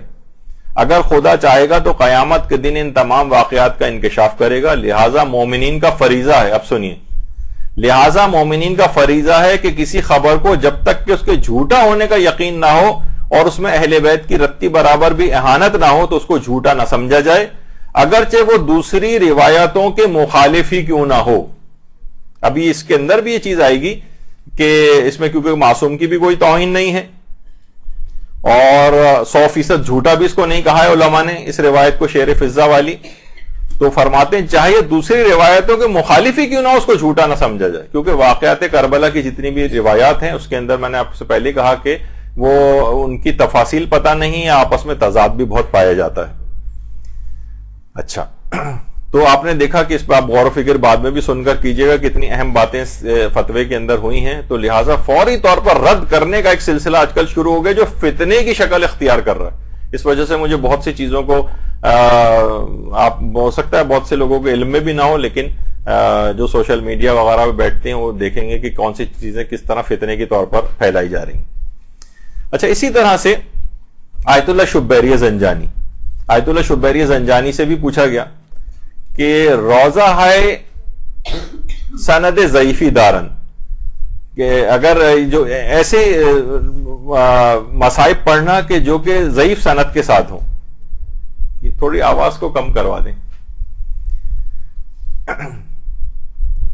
ضعیف روایات، تو انہوں نے کہا کہ خواندن بدون استناد و بصورت احتمال وقوع جائز است، یعنی آپ کے پاس سند بھی نہیں ہے، بغیر سند کے آپ پڑھ رہے ہیں، اگر اس کے احتمال وقوع موجود ہے تو یہ جائز ہے۔ البتہ پھر فرماتے ہیں کوشش کرنی چاہیے کہ حتی المقدور منابع معتبر سے روایت کو نقل کریں، لیکن وہ تو صحیح بات ہے، اس میں کوئی پہلو نہیں ہے ایسا، لیکن بغیر سند کے بھی اگر اس روایت میں کوئی عقلی قباحت نہیں ہے کہ ایسی چیز ممکن ہے ہونا، یہ کم کیجیے آواز تو اور بڑھ گئی، تو بغیر کسی سند کے بھی اس کو کیا جا سکتا ہے، پڑھا جا سکتا ہے، بشرطے کہ اس کے احتمال وقوع کا امکان پایا جاتا ہو۔ اچھا، آیت اللہ سیستانی سے بھی ایک سوال پوچھا گیا، سوال براہ راست یہ تو نہیں ہے لیکن کچھ اس متعلق ہے کہ کسی معصوم کے قول کو حالت روزہ میں آپ نے نسبت دے دی صحیح سمجھ کر، یا آپ کو ظن تھا کہ یہ امام کا قول ہے، اور بعد میں پتہ چلا کہ نہیں یہ تو امام کا قول نہیں تھا، تو کیا روزہ باطل ہو جائے گا؟ تو انہوں نے فرمایا کہ اگر براہ راست آپ نے امام سے نسبت دی کہ امام نے یہ فرمایا اور بعد میں پتہ چلا کہ نہیں تو امام نے نہیں فرمایا تھا، تو کہہ رہے ہیں احتیاط واجب ہے کہ روزہ باطل ہو جائے گا۔ لیکن اگر آپ نے یہ کہہ دیا، کتاب کا ریفرنس دے دیا تھا، یا آپ نے کہا کہ روایت کی گئی ہے، روایت میں یہ بات آئی ہے، اور پھر بعد میں خلاف نکلا اس کے، تو فرماتے ہیں اس صورت میں روزہ باطل نہیں۔ یعنی اگر آپ کتاب کا حوالہ دے دیں یا راوی کا حوالہ دے دیں یا کسی عالم کا حوالہ دے دیں تو پھر اس سلسلے میں کوئی مسئلہ نہیں ہوتا اور اس روایت کا بیان کرنا جائز ہو جاتا ہے۔ اور یہی آیت اللہ ناصر مکارم شیرازی سے پوچھا گیا کہ ایسی حدیث نقل کرنا جس کی صحت کا یقین نہ ہو، یہ ان کی آفیشیل سائٹ ہے، اس پہ بھی سوال ہے کہ اگر کوئی انسان اہل بیت سے کوئی ایسی حدیث نقل کرے جبکہ اس کے صحیح ہونے کا یقین نہ ہو، جبکہ سننے والے عوام الناس ہو جو ان باتوں میں عام طور پر تمیز نہیں کرتے ہیں، تو کیا حکم ہے؟ پھر کیا بیان کر سکتے ہیں وہاں؟ جواب دیا گیا کہ اگر وہ حدیث کے صحیح ہونے کا ذکر نہ کرے، یعنی 100% نہ کہے کہ یہ حدیث صحیح میں بیان کر رہا ہوں آپ کو، اور وہ حدیث مشہور ہو تو اس کا ذکر کیا جا سکتا ہے، حدیث مشہور ہو تو اس کا ذکر کر سکتا ہے، اگر جبکہ اس کو پتہ بھی نہیں کہ حدیث صحیح ہے یا نہیں، کر سکتا ہے ذکر۔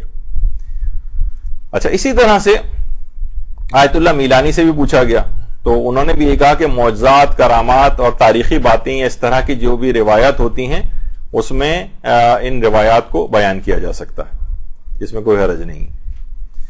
تو آپ نے دیکھا کہ بہرحال یہ تمام چیزیں ایسی ہیں، تو لہٰذا یہاں پر بھی سند اس کی ضعیف ہونے کی بنا، اگرچہ جو شعر فضہ کا واقعہ ہے فنی اعتبار سے اس کی سند ضعیف ہے، لیکن علامہ مجلسی نے باقاعدہ اس کے اوپر اپنے اعتماد کا اظہار کیا ہے ان علماء میں سے.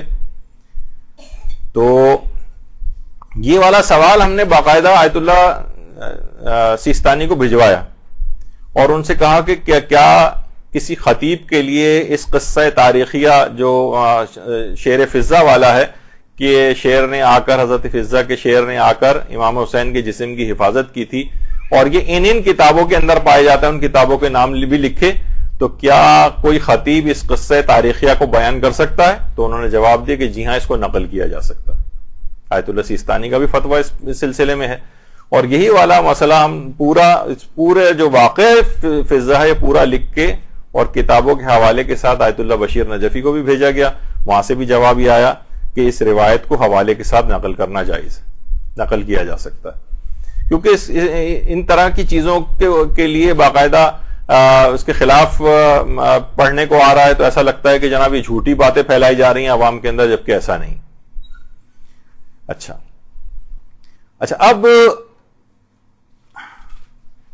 اب آپ دیکھ سکتے ہیں کہ وہ تمام افراد جو یعنی دیکھیں کہ ضعیف سند ہونے کے باوجود اور اس کو پڑھا جا سکتا ہے، اس کو بیان کیا جا سکتا ہے، جو اس کا مذاقہ اڑاتے ہیں ان روایتوں کا، ان روایات کے خلاف لکھتے ہیں، تو ان کے نظریے میں اور مراجع کے نظریے کے اندر کتنا فرق پایا جاتا ہے. ہم یہ نہیں کہہ رہے کہ وہ بالکل صحیح السند روایت، لیکن صحیح روایت کی سند کمزور ہونے کے باوجود بھی اس کو بیان کرنے کی علماء نے اجازت دی. یہ ہے اصل پوائنٹ. جبکہ دوسری طرف سے ایسا ایک تاثر پیش کیا جاتا ہے عام طور پر نوجوانوں کی طرف سے کہ جیسے اس روایت کو بیان کرنا، پیش کرنا ہی حرام ہے، یا اس کا مذاقہ اڑانے لگے ہیں آج کل. مذاقہ. اچھا اب ایک اور بھی بات بیان ہو جائے کہ اس میں دیکھیے شدت پسندی بعض اوقات اس تک ہے اور بعض اوقات وہ علمی حلقوں کے اندر بھی آ جاتی. اب جو اصول کافی کا ترجمہ کیا گیا ہے جواد مصطفی نے، جو پرنٹ ہوئی ہے، اس میں انہوں نے اس روایت کا ترجمہ کرنے سے روگردانی کی. تو کتنا غلط اور نامناسب کام ہے. یعنی علمی حلقوں میں اس لحاظ سے ایک بے چینی پائی جاتی ہے کہ کام تو جب غیر شیعہ افراد کرتے ہیں، جیسے کہ احادیث کے ضمن میں آیت اللہ خوئی نے باقاعدہ البیان فی تفسیر القرآن کی جو تفسیر قرآن آقا خوئی نے لکھنا شروع کی تھی اور اس کی ابھی پہلی ہی جلد آئی تھی، تو اس کے اندر بھی آقا خوئی نے باقاعدہ احتجاج کیا ہے کہ بہت ساری روایات ہمارے برادران اہل سنت صحیح بخاری میں سے نکال رہے ہیں. وہ خود فرماتے ہیں کہ نہیں، یہ تو بہت مناسب نہیں ہے کہ آپ کہیں کہ نہیں بھائی اتنی بات ثابت نہیں تھی، تو اصل کتاب محفوظ رہنی چاہیے. یعنی آپ کا کوئی نظریہ، آپ کے نزدیک کوئی چیز ثابت نہیں ہے تو آپ اس کا ترجمہ نہیں کریں گے، آپ اس حدیث کو نکال دیں گے. یہ غیر صحت مندانہ علمی رویہ ہے. ایسا نہیں ہونا چاہیے. آپ لکھ دیں کہ اختلافی نوٹ نیچے لکھ دیں، وضاحتی نوٹ لکھ دیں، لیکن روایت کا ترجمہ کرنے سے اجتناب کرنا یا روایت کو حذف کر دینا، نکال دینا، یہ انتہائی نامناسب ہے. یہ علمی لحاظ سے ایک متشدد رویہ ہے. تو بہرحال اچھا، پھر اس میں ایک اعتراض یہ ہے کہ جناب کربلا میں حضرت فضہ کا موجود ہونا ثابت نہیں، تو اس لحاظ سے بھی یہ روایت صحیح نہیں لگ رہی. اچھا اتنا بتا دیا جائے کتنی کتابیں ایسی لکھی گئی ہیں جو حضرت فضہ کے حالات پر ہیں. اس کے اندر باقاعدہ حضرت فضہ کا موجود ہونا ثابت ہوتا ہے. ان تمام کتابوں کے حوالے سے بھی اتنا وقت نہیں اس کو پڑھا جائے.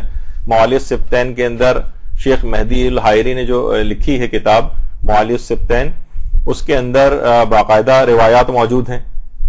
اور اسرار الشہادات جو علامہ دربندی کی کتاب ہے، اس کے اندر روایات موجود ہیں. اور اس کے علاوہ اتنا اور بتا دوں کہ بعض اوقات اسرار الشہادات جو ہے یہ علامہ دربندی کی، اس پہ بھی بہت سے لوگ کہتے ہیں یہ بالکل غیر معتبر کتاب ہے. چند ایک باتیں ظاہر ہے وہ دیکھیے، ہر کتاب پوری قرآن کی طرح سے معتبر تو کوئی بھی نہیں مانتا. چند باتیں اگر اس قسم کی آ گئی ہیں اس کے اندر، لیکن یہ بہت ہی فاضل علامہ دربندی جو ہے، تمام علماء نے بہت تعریف کی. آیت اللہ حسین میلانی نے کہا کہ مؤلف بزرگ است، بہت عظیم مؤلف تھے یہ لکھنے والے. اور البتہ بعض مطالب اس کے اندر محل کلام ہے، اس پہ بحث ہو سکتی ہے، وہ ایک الگ ہے، لیکن پوری کتاب کو جھوٹا آپ نہیں قرار دے سکتے، جیسے کہ عموماً ایک رویہ ان کتابوں کے خلاف بنتا جا رہا ہے، یہ بھی خود ایک فتنہ ہے۔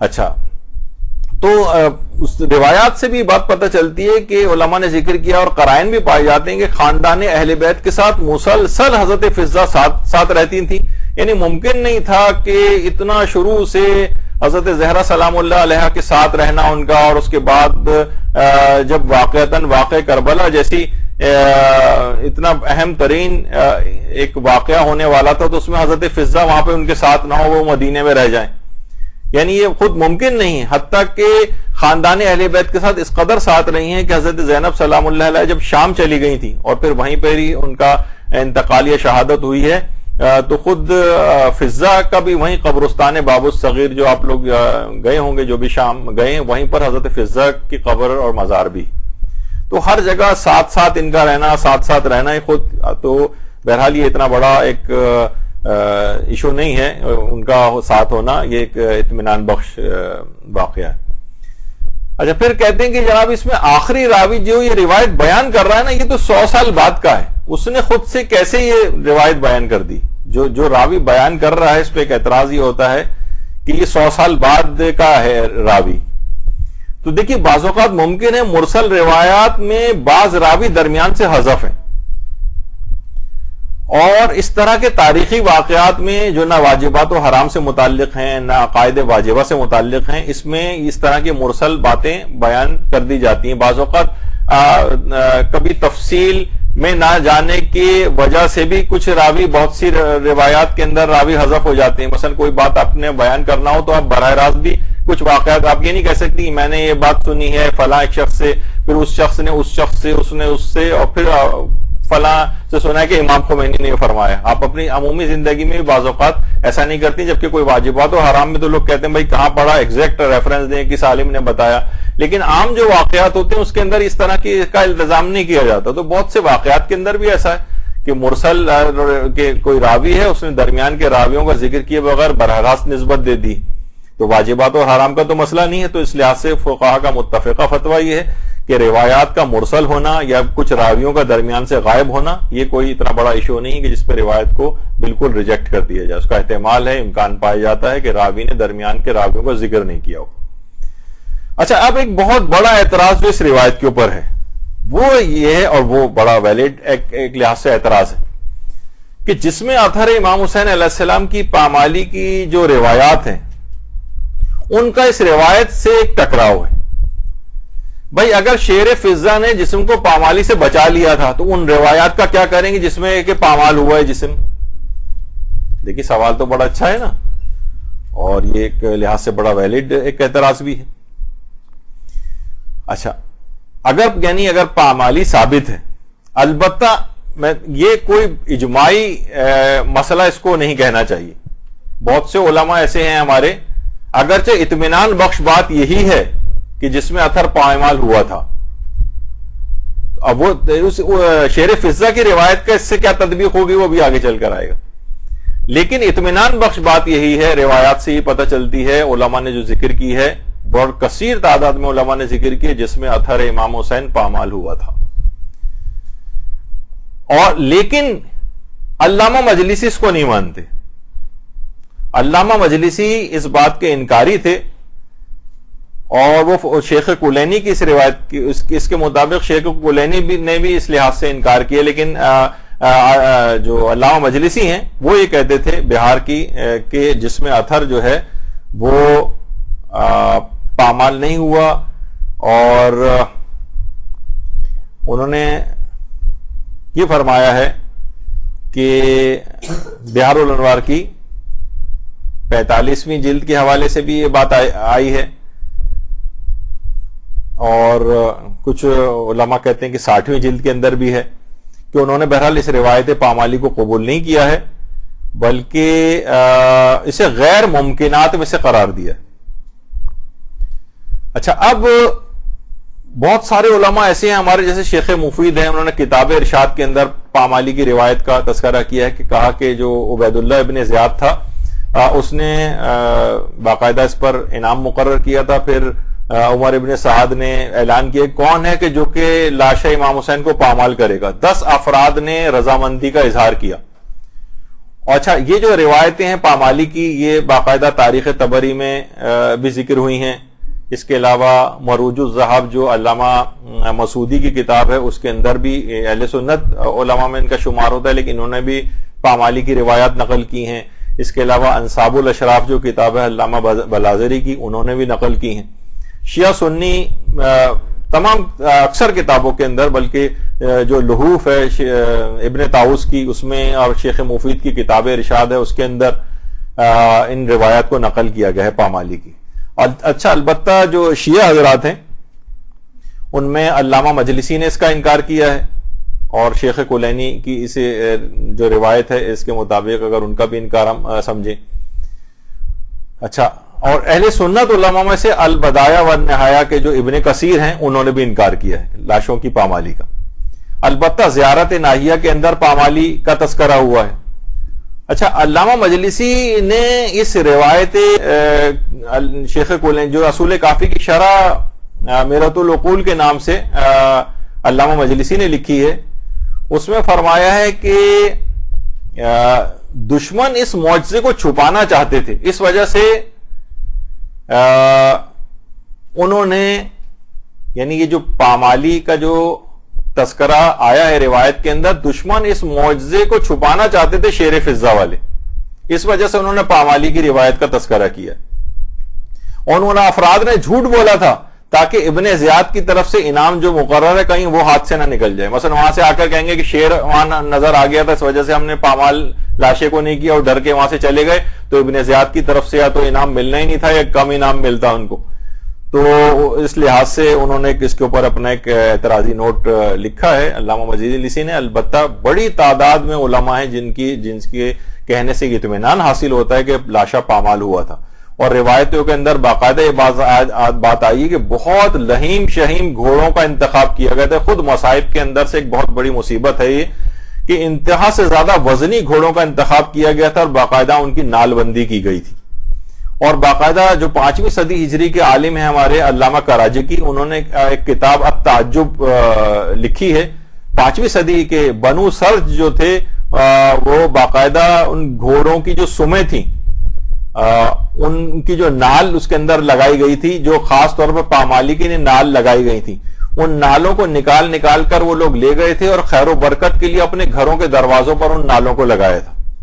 علامہ کراجی نے اپنی کتاب تعجب کے اندر اس بات کو لکھا اپنے گھروں کے دروازوں پر. آج بھی لوگ آپ نے دیکھا ہوگا کہ بہت سے لوگ گھوڑے کی نال کو اپنے گھروں کے دروازوں بعض اوقات ہو سکتا ہے ان کے دماغ میں یہ نہ ہو اور بہت سے تعصب کے اندر بھی لگاتے ہوں گا ناصبی طرح کے افراد ہیں اور گھروں کے دروازوں پر اس طرح سے اس کو لگانا کہ یہ بہت خیر و برکت کا باعث ہے.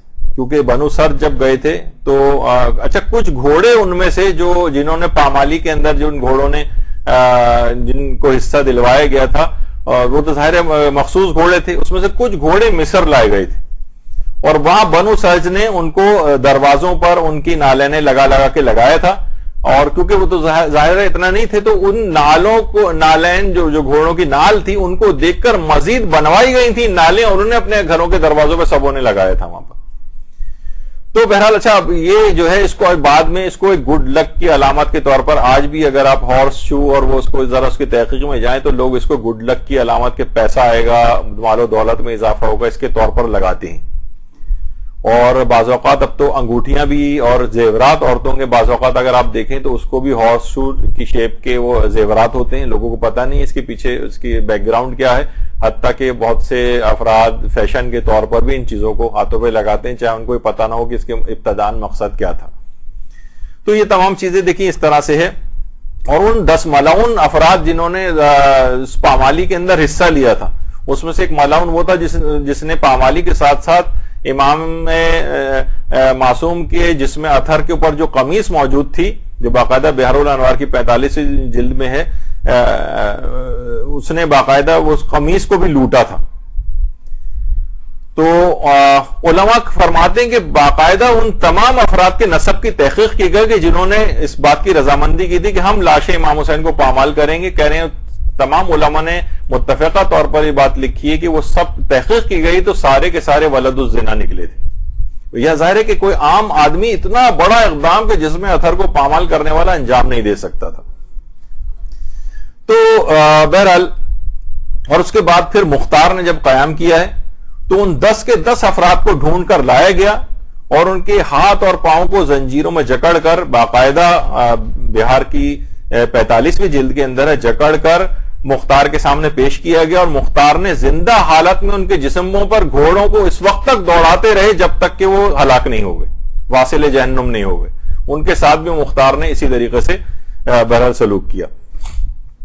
اچھا اب آ جائیے پامالی کی روایت اور روایت اس کافی کو کیسے جمع کریں. اس میں تو ہے کہ شیر نے آ کر بچا لیا اور ادھر یہ ہے کہ جناب لاشا پامال ہوا ہے. اچھا اب دیکھیے ایک اس کے اندر یہ ہے علماء نے اس میں جو تحقیق کی ہے کہ دوسری مرتبہ پامالی کا جو ارادہ تھا یہ 11 محرم کو تھا. پہلی پامالی ہوئی ہے 10 محرم کے روز عصر عاشور, اور اس کے بعد پھر بھی جسم اطہر کے واقعات وہاں پہ موجود رہ گئے تھے تو ان کا ارادہ یہ ہوا کہ ان کے جسم کے ذرات بھی باقی نہیں رہنے چاہیے, تو لہٰذا ایک مرتبہ اور پامالی کی جائے. تو اس دوسری پامالی سے شیر نے آ کر بچایا. اچھا اب معلی سبتین اس کے اندر آقا مہدی حائری نے باقاعدہ ایک روایت لکھی. روایت تو کافی ہے, اس کے اوپر پھر مدرسے نے باقاعدہ ایک جو ہے ایک پوسٹ بھی بنائی تھی. اختصار کے ساتھ اس میں بیان کرتے ہیں. اب اس سے آپ کو پتہ چل جائے گا کہ ابو حارث نامی شیر کو مخاطب کر کے کہا, ابو الحارث تجھے معلوم ہے کہ ظالم فرزند رسول کے ساتھ کیا کرنا چاہتے ہیں؟ فضا نے کہا. یہ سنتے ہی شیر جناب فضا کے ساتھ چل پڑا. میدان کربلا میں آ کر شیر نے اپنے آپ کو لاش مظلوم پہ گرا دیا. کافی دیر کے بعد شیر نے لاشے کے گرد طواف شروع کر دیا. جب عمر سعد ملعون نے دیکھا تو اپنے سپاہیوں سے کہا اب لاش حسین کے قریب نہ جانا. فاضل مقداد لکھتے ہیں کہ ان ظالمین کا پروگرام یہ تھا کہ لاش حسین کا نام و نشان بھی باقی نہ رہے اور دفن کرنے والوں کو ایک ذرہ بھی نہ ملے. اس منصوبے کے تحت پہلے تو 10 ظالمین نے صرف اس پہ پامالی کرنے پہ اکتفا کی, لیکن جب دوسری مرتبہ ابن زیاد ملعون کا حکم آیا کہ لاش حسین کا ایک ٹکڑا بھی سلامت نہیں ملنا چاہیے تاکہ قبر امام حسین بھی نہ بن سکے, اس وقت حضرت زینب کی اجازت سے جناب فضا نے شیر کو بلایا اور شیر نے دوسری پامالی سے لاش مظلوم کو تحفظ دیا. اس کا مطلب ہے پامالی کی جو روایات ہیں وہ پہلے عصر عاشور والی وہ بالکل کنفرم اور ثابت ہیں. البتہ اس دوسری پامالی سے کہ جسم ان کا باقی رہ جائے, ان کی قبر بن سکے, اور وہ اس سے بچانے کے لیے دوسری مرتبہ جو ہے وہ شیرا کو بلایا گیا. اچھا اب باقاعدہ پھر علامہ برغانی کے حوالے سے بھی یہ بات آئی ہے کہ انہوں نے بھی کہ شیر فضا نے یہ چیز نہیں ہونے دی تھی. اور اچھا اب اس پہ ایک اعتراض اور کیا جاتا ہے, بھائی شیر کو پہلی پامالی سے پہلے کیوں نہیں بلا لیا؟ دیکھیے اب دیکھیے اعتراضات تو مختلف ہوتے ہیں نا. دیکھیے اس طرح کے قیل و قال کے لیے آپ کوئی مسلم و ثبوت جو 100% واقعہ ہو وہ بھی آپ پیش کر دیں. اس کے اندر سے 20 ایسے سوال ہم نکال کے دکھا دیں گے آپ کو. مثلا میں اگر مثال دوں, جس وقت ابرہا آیا تھا مکے کے اوپر حملہ کرنے کے لیے تو اس وقت آسمان سے ابابیلیں آئی تھیں اور ان کے جو ہاتھی تھے ان کو لاشوں کو جو ہے وہ ان کو بھس بنا دیا گیا تھا. تو اس وقت کعبے کو بچانا مقصود تھا اور کعبہ بچا لیا گیا, ابابیلیں آ گئیں. لیکن ابن زبیر کا جب واقعہ ہوا اس کے اندر تو ہم دیکھتے ہیں کہ خانہ کعبہ پہ منجینقوں سے حملے کیے گئے, اس کو آگ بھی لگائی گئی, لیکن اس وقت ابابیلیں نہیں آئیں. اس وقت کیوں آئیں اور اس وقت کیوں نہ آئیں؟ کتنا ایسا آپ کو ملتا ہے کہ جناب حجر اسود جو یہاں پر لگا ہوا ہے, آپ کو پتا ہے کہ یعنی قرامطہ جو ایک زمانے میں فرقہ تھا باقاعدہ حجر اسود کو اکھاڑ کر یہاں سے لے گئے تھے. 20 سال تک حجر اسود وہاں پر موجود نہیں تھا اور لوگ خالی جگہ کا ہی بوسہ لے کر چلے جاتے تھے. کہاں تو اتنی حفاظت ہوتی ہے کعبے کی اور معجزات دکھائے جاتے ہیں, ابابیلیں آ جاتی ہیں اور حجر اسود کو اکھاڑ کے لے جائے گیا, کوئی بھی معجزہ نہیں ہوا. تو اس کے ابھی بھی اگر آپ دیکھیں لوگ حاجیوں کے بھیس میں آتے تھے اور ہتھوڑے ساتھ لاتے تھے اور جیسے حجر اسود کے قریب پہنچتے تو ہتھوڑا مار کے, تو یہ پتھر ٹوٹ گیا. اب اس وقت جو حجر اسود کا جو ہے یہ رائٹ سائڈ پہ آپ کو اس طرح ٹوٹے ہوئے پیسز کے اندر ہے حجر اسود, یعنی یہ ایک سالم پتھر نہیں ہے بلکہ اس کی پتھر کے ٹکڑے ہیں, کیونکہ کئی دفعہ ہتھوڑے مار مار کے سے توڑا جا چکا ہے. تو اس وقت بھی کوئی معجزہ نہیں ہوا. تو امام نے کب معجزہ دکھایا, کب معجزہ نہیں دکھایا, کب امام اپنے علم کو استعمال کر کے معجزے سے اپنی جان بچاتے تھے اور کبھی نہیں بھی بچاتے تھے. تو یہ جو حکم خدا ہوتا تھا, جس طرح سے ان کی مصلحت ہوتی تھی, تو ہم یہ نہیں کہہ سکتے یہ واقعہ اس وقت کیوں نہیں ہوا اور اس وقت کیوں ہوا اور تب کیوں نہیں ہوا اور تب کیوں ہوا. یہ تمام کیوں, کیا, کیسے, قیل و قال تو ہر واقعے کے اندر نکالے جا سکتے ہیں. تو جو بھی حکم خدا تھا, جو بھی ظاہر خاندان اہل بیت تھا, اس کو پتا تھا کہ مصلحت کب ہے, کب شیر کو بلانا ہے, کب نہیں بلانا ہے, اس لحاظ سے اس کا امکان پایا جاتا ہے. اچھا, پھر ایک سوال یہ ہوتا ہے کہ جناب حضرت فضہ کو کیسے علم ہوا تھا؟ حضرت فضہ کو کیسے علم ہوا کہ کل لاشیں پامال ہوں گے؟ تو دیکھیے, گھوڑوں کی نال بندی کی جا رہی تھی اور خود وہاں پر کربلا کے میدان میں موجود تھی فضہ, اور ان کے جو جس طریقے سے سب چیزیں ہو رہی تھی, اگر نال بندیاں اس طرح سے ہو رہی ہوں تو سنگن مل جاتی. تو اس لحاظ سے کہ ان کو کیسے علم ہوا تھا کہ کل لاشوں کو اس طرح سے پامال کیا جائے گا؟ تو اس کا ہونا کوئی بعید نہیں ہے. خود ایک جگہ پہ انسان موجود ہو, گھوڑوں کی نال بندیاں کی جا رہی ہوں, آوازیں آ رہی ہوں, تو پتہ چل جاتا ہے. پھر یہ کہ بات یاد رکھ لیجئے کہ بہرحال ائمہ کے جو اصحاب تھے خاص, ان کے پاس علم بلایا و منایا تھا, کچھ ایسی مستقبل کی باتوں کا علم تھا. تو فضہ جو خاندان رسالت کے ساتھ اتنے عرصے سے موجود تھی, اور خاندان اس واقع کربلا کی کتنی تفاصیل اہل بیت پہلے سے جانتے تھے, گھروں میں تذکرہ ہوتی تھی, اس لحاظ سے کوئی متعجب بات نہیں ہے کہ اس پہ تعجب کا اظہار کیا جائے کہ ان کو کیسے پتہ چلا. یہ تو بلکہ اگر کوئی اس طرح کا علم نہ بھی ہو تو آثار و قرائن سے دیکھ کر انہیں پتہ چل رہا تھا کہ نال بندی ہو رہی ہے اور دوبارہ ان ظالموں کو یہی ارادہ ہے.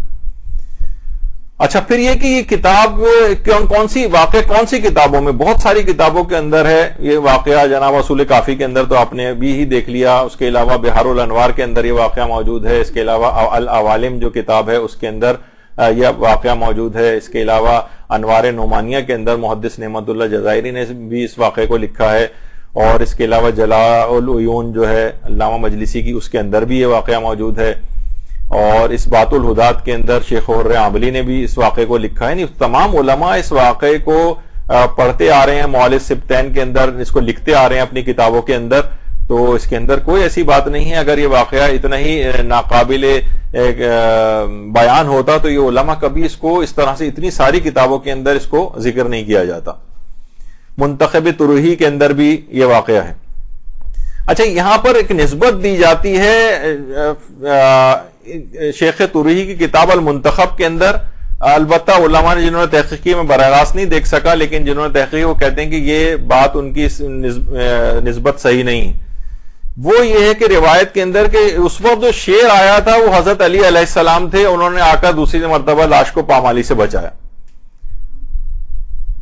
اچھا, ابھی اور بتا دوں کہ بہرحال یہ جو واقعہ ہے, یعنی اصلاً وہ جعفر نقدی نے اپنی کتاب کے اندر لکھا ہے, وہ شیر فضہ والا واقعہ جو صحیح جو ویسا واقعہ ہے جو روایات کے اندر آیا ہے, وہ جعفر نقدی نے بھی اپنی کتاب زینب کبریٰ میں لکھا ہے. اس کے علاوہ جواد محدثی, ان کی کتاب جو موسوعات و عاشورہ کے نام سے انسائکلوپیڈیا جواد محدثی کا عاشورہ کے موضوع پر, اس کے اندر بھی اس واقعے کو لکھا گیا ہے, اور اس واقعے کو انہوں نے ناسخ التواریخ کے حوالے سے نقل کیا ہے اپنی کتاب کے اندر. یہ جواد محدثی کتاب ہے اسد کربلا, اور اس کا ایک باقاعدہ ہے, اس میں پورا واقعہ انہوں نے لکھا ہے اور اس پہ کوئی اعتراض بھی نہیں کیا ہے.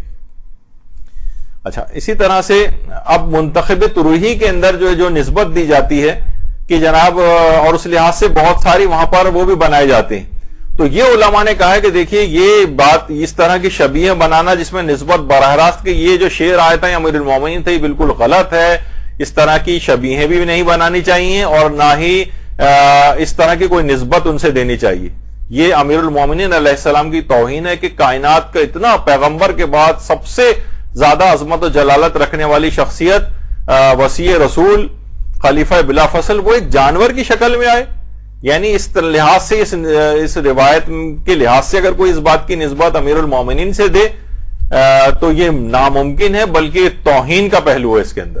لہٰذا اس طرح سے اس کو نقل نہیں کرنا چاہیے کہ امیر المومنین خود آئے. بہت سی ایران کے اندر بھی اس طرح سے چیز ہوتی ہے, لیکن علماء نے اس پہ بھی ناگواری کا اظہار کیا ہے, اور عراق کے کسی اور جگہ پہ بھی اگر ہوتی ہے تو وہاں پر بھی اس لحاظ سے کہ اس کو شعر فضہ کی حد تک تو بہت سے علماء نے کہا ہے کہ اس کی چلیں تمثیل بھی بنائی جا سکتی, لیکن امیر المومنین سے نسبت دینا یہ حرام ہے, یہ بلکہ گناہ کبیرہ میں بھی چلا جائے گا. اور یہ بالکل توہین کا ایک پہلو ہے کہ اشرف مخلوقات میں پیغمبر کے بعد جو سب سے عظیم شخصیت ہے وہ کسی حیوان کی شکل میں آئے، ممکن نہیں، یہ توہین شمار ہو جائے گی. تو اس لحاظ سے نہیں اس کو وہ کرنا چاہیے. اور جب بھی اس طرح کی جو تمثیلی پہلو ہے، جب بھی آیت اللہ خامنئی نے بھی جب ایک دفعہ نماز جمعہ تہران میں جو خطاب کیا تھا تو ضمناً اس کا کہا تھا کہ یہ واقعہ شیر فضہ والا ہے، یہ تو اس کی ہمیں تفصیلات یعنی پتہ نہیں ہے کہ یہ کیا ہے اس میں، یعنی اس کا ماجرا ہمیں شیر فضہ کا معلوم نہیں کہ اصل قضیہ کس طور پر ہوا تھا. یہ آیت اللہ انکار نہیں کیا، انہوں نے کہا کہ یہ معلوم نہیں ہے کہ قصہ کس طور پر واقع ہوا تھا، لیکن کہا کہ اس طرح کی جو چیزیں یہ جو باقاعدہ شبیہیں بنائی جاتی ہیں، یہ انہوں نے کہا کہ یہ غیر عقلی سا ہے کہ اس سے کیا چیز آپ ثابت کرنا چاہتے ہیں. خیر یعنی یہ ان کا اپنا ایک لحاظ سے نظریہ رہبر معظم نے جو سلسلے میں بیان کیا، لیکن یہ علماء نے اس کو اس انداز سے پسند نہیں کیا. البتہ یہ ہے کہ دیکھیے جو شعر ہے یہ باقاعدہ شعر فضہ والا واقعہ کہ اس طرح سے وہ آیا جس میں لوگ اس طرح سے وہ باقاعدہ اس کی تمثیلیں بناتے ہیں، اور یہ خود ایران کے اندر بھی ہوتا ہے، اگرچہ اس کو علماء نے ناگواری کا اس کے اوپر اظہار کیا ہے، لیکن بہرحال اگر اس کے اندر ان کو امیر المومنین سے نسبت نہ دی جائے تو کچھ علماء نے بہرحال اس کو اس کی اجازت بھی دی ہے، بس یہ کہ اس میں غم و حزن کا ایک پہلو ہونا چاہیے. البتہ ایک عراق کے اندر بھی اچھا یہ والی رسم کافی پرانی اسی چلی آ رہی، اس طرح کی تمثیل بنانا شعر کی. البتہ دیکھیے علماء نے بہرحال تماثیل وغیرہ یا واقعہ کربلا کو اس طرح سے ویژوالائز کرانے کے متعلق جو کچھ فتاوے وغیرہ بھی دیے ہیں کہ جس سے غم و حزن وغیرہ کے اندر اگر اضافہ ہوتا ہے اور تمثیل بنانے کی انہوں نے اس لحاظ سے اجازت دی. اور خود آیت اللہ سعید الحکیم سے بھی پوچھا گیا، انہوں نے بھی اس طرح سے کہا کہ جو ری انیکٹمنٹ ہوتی ہے ٹریجڈی آف کربلا کی، جس میں گھوڑے وغیرہ اس طرح سے جو سمبولک ایک جو ظاہر ایک پورا طریقہ کار ہوتا ہے. جی کوئی مسئلہ ہو رہا ہے؟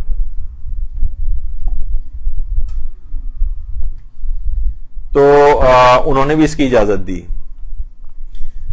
اچھا بہت سے علماء نے تو باقاعدہ کہا اگر یہ توہین اور ہتک شمار نہ ہو تو اس طرح کی شبیہ سازی کی اجازت ہے، لیکن جہاں توہین اور ہتک آ جائے گی معصومین کی وہاں پر یہ کام حرام ہو جائے گا.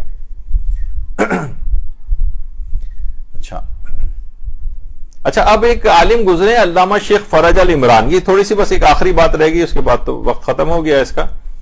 انہوں نے کتاب الاظہار کے نام سے جو ہے وہ لکھی ہے، اس کے اندر اس میں انہوں نے یہ کہا ہے کہ جب حضرت امیر جنگ صفین کے بعد کوفے جا رہے تھے تو کربلا کے راستے سے ہو کر گئے تھے، تو راستے میں ان کی ملاقات ایک شیر سے ہوئی تھی. اچھا دیکھیے شیر کے متعلق بھی یہ باقاعدہ انہوں نے اس کی پوری تفصیل جو ہے علامہ شیخ فرج علامہ عمران کے نام سے جو ہیں انہوں نے پورا اس واقعے کو لکھا ہے کہ جنگ صفین کی طرف جب حضرت امیر جا رہے تھے تو کوفے کی طرف سے کربلا کے راستے ہو کر گئے تھے، تو وہاں پر ان کی ملاقات ہوئی تھی. تو یہ بیچ میں ایک بات آ رہی ہے کہ دیکھیے جانوروں کے اندر بھی معرفت ہوتی ہے. بعض اوقات لوگ اس پہ اعتراض کرتے ہیں جانوروں کو کیا پتا، بہت سے لوگ یہ اعتراض کرتے ہیں کبوتر جو ہے مثلا وہ ان کے دشمنوں پر لعن کر رہا ہوتا ہے، اور مثلا جو ہے الو ان کے غم میں عزاداری کرتا ہے. اس طرح کی روایتوں کا بعض اوقات لوگ مذاق اڑاتے ہیں، جبکہ جانور بھی اس طرح کی معرفت رکھتے ہیں. جبکہ روایت میں پیغمبر سے بھی ایک روایت ہے، کیا تم جانتے ہو کہ شیر دہاڑتے وقت کیا کہتا ہے؟ وہ کہتا ہے خداوندہ مجھے نیکوکاروں پر مسلط نہ کرنا. بلکہ ایک عالم نے تو یہاں تک دعویٰ بھی کی کہ آج تک کسی ایک واقعے کے اندر بھی شیر نے کبھی کسی مومن کو نقصان نہیں پہنچایا. میں نے کسی جگہ ایک عالم کا کہیں ان کا ایک تحقیق پڑھ رہا تھا، انہوں نے کہا تھا کہ حقیقت ہے کہ ایک ہے کہ مجھے نیکوکاروں پر اور مومنین کو مسلط نہ کرنا. آج کل کسی شیر نے کبھی کسی مومن کو نہیں کھایا. تو بہرحال یہ معرفت اس اعتبار سے رکھتے ہیں. تو انہوں نے جو واقعہ لکھا ہے اس کے اندر اپنی کتاب میں، انہوں نے کہا ہے کہ شیر کو انہوں نے دیکھا تو شیر امیر المومنین کو دیکھ کر خوش ہو گیا رستے میں، اور اس نے جس طرح امام کو خوش آمدید کہا اور اپنی ایک مشکل بھی پیش کی. دیکھیے سلیمان اور چیونٹی کا جو واقعہ قرآن کے اندر ہے، حدود کا واقعہ ہے، کہ بہرحال وہ بھی اس طرح کی چیزوں کی معرفت رکھتے ہیں. تو امام نے اس کا شیر کا مسئلہ حل کر دیا. تو شیر نے خوش ہو کر کہا کہ کیا کوئی خدمت ہے میرے ذمے؟ تو کہا کہ تم آج کے بعد سے کربلا کے بیابان میں رہا کرو، اور جب ضرورت ہوگی تو تمہیں بلا لیں گے. اور پھر فرمایا کہ جب جنگ یہاں پر ہوگی اور میرا فرزند حسین کی لاش کو گھوڑوں سے پامال کیا جانے والا ہوگا اس وقت تم آ کر ان کو بچانا. تو بہرحال یہ شیر فضہ کا جو واقعہ ہے پورا، یہ وہاں پر اس واقعے کی یاد، کیونکہ روایت اس سلسلے میں موجود ہے، اس واقعے کو یاد کیا جاتا ہے. اس جگہ پر لوگ جاتے ہیں، نوحے پڑھتے ہیں، ان کو یاد کرتے ہیں. علماء وہاں پر کچھ چیزیں بیان بھی کرتے ہیں. اس لحاظ سے وہاں پر جانے میں ایسی کوئی بھی قباحت نہیں ہے. اور ٹھیک ہے، نتیجہ بہرحال پوری تمام گفتگو یہ نکلا کہ اگر چاہے فنی بنیادوں پر اس واقعے کو راویوں کے اعتبار سے اس کے اندر ایک ضعف پایا جاتا ہے فنی بنیادوں پر، لیکن اس کے باوجود بھی اس روایت کو پڑھ بھی سکتے ہیں کیونکہ اس کے احتمال وقوع کا امکان موجود ہے کہ یہ چیز واقعہ پیش آیا تھا، اس کا امکان ہے. کسی مجتہدین میں سے کسی نے بھی اس واقعے کو پڑھنا حرام قرار نہیں دیا ہے. تو بہرحال عوام کو جو معجزات ہیں یا فضائل پر مشکوک کرنے کی کوشش کرنا یہ اتنا اچھا کوئی فعل نہیں ہے. ہاں کوئی علمی بہت زیادہ کہیں کوئی گفتگو ہو، کوئی پی ایچ ڈی کا تھیسس لکھنا ہو، روایات کی تجزیہ و تحلیل کرنے کی کوئی کتاب لکھنی ہو تاریخی واقعات پہ، تو وہاں مختلف پہلوؤں سے اس کو ڈسکس کیا جا سکتا ہے. لیکن اس سے کیا ہوگا کہ عوام کے اعتقادی کمزوری ان میں پیدا کرنا اور ہر چیز کو مشکوک قرار دینے کی کوششیں کرتے رہنا، اس سے عوام کے اندر بہت شکوک و شبہات پیدا ہوتے ہیں اور یقینی باتوں کو بھی پھر وہ شک کی نگاہ سے دیکھنے لگتے ہیں. تو لہٰذا کوئی صحت مندانہ اقدام نہیں ہے اس طرح کی باتوں کو عوام کے اندر پھیلا کر ان کو مشکوک کرنا، تاکہ اثر انگیزی اور غم وغیرہ کی کیفیت کو عوام میں سے کم کیا جا سکے. تو بہرحال آپ نے دیکھا کہ آج ٹھیک ہے، اگرچہ ایک واقعہ تو یہ شیر فضہ کے حوالے سے ہماری گفتگو ہوئی، لیکن آپ نے دیکھا کہ اس کے اندر بہت سارے ضمنی مسائل حل ہو گئے کہ واقعات کربلا کے ضمن میں، مصائب میں، معجزات میں، فضائل وغیرہ کے اندر مرسل روایت بھی اگر ہے تو وہ پیش کی جا سکتی ہے، اور ضعیف ہونے کی وجہ سے اس کو جھوٹا بنا کر جو لوگ جس انداز سے پیش کرتے ہیں وہ مجتہدین کا نظریہ ویسا نہیں ہے، وہ اس کو بیان کرنے کی اجازت دیتے ہیں. تو آج وصلی اللہ علی محمد وآلہ الطیبین الطاہرین. برحمتك يا أرحم الراحمين وصلى الله على محمد وآله الطاهرين.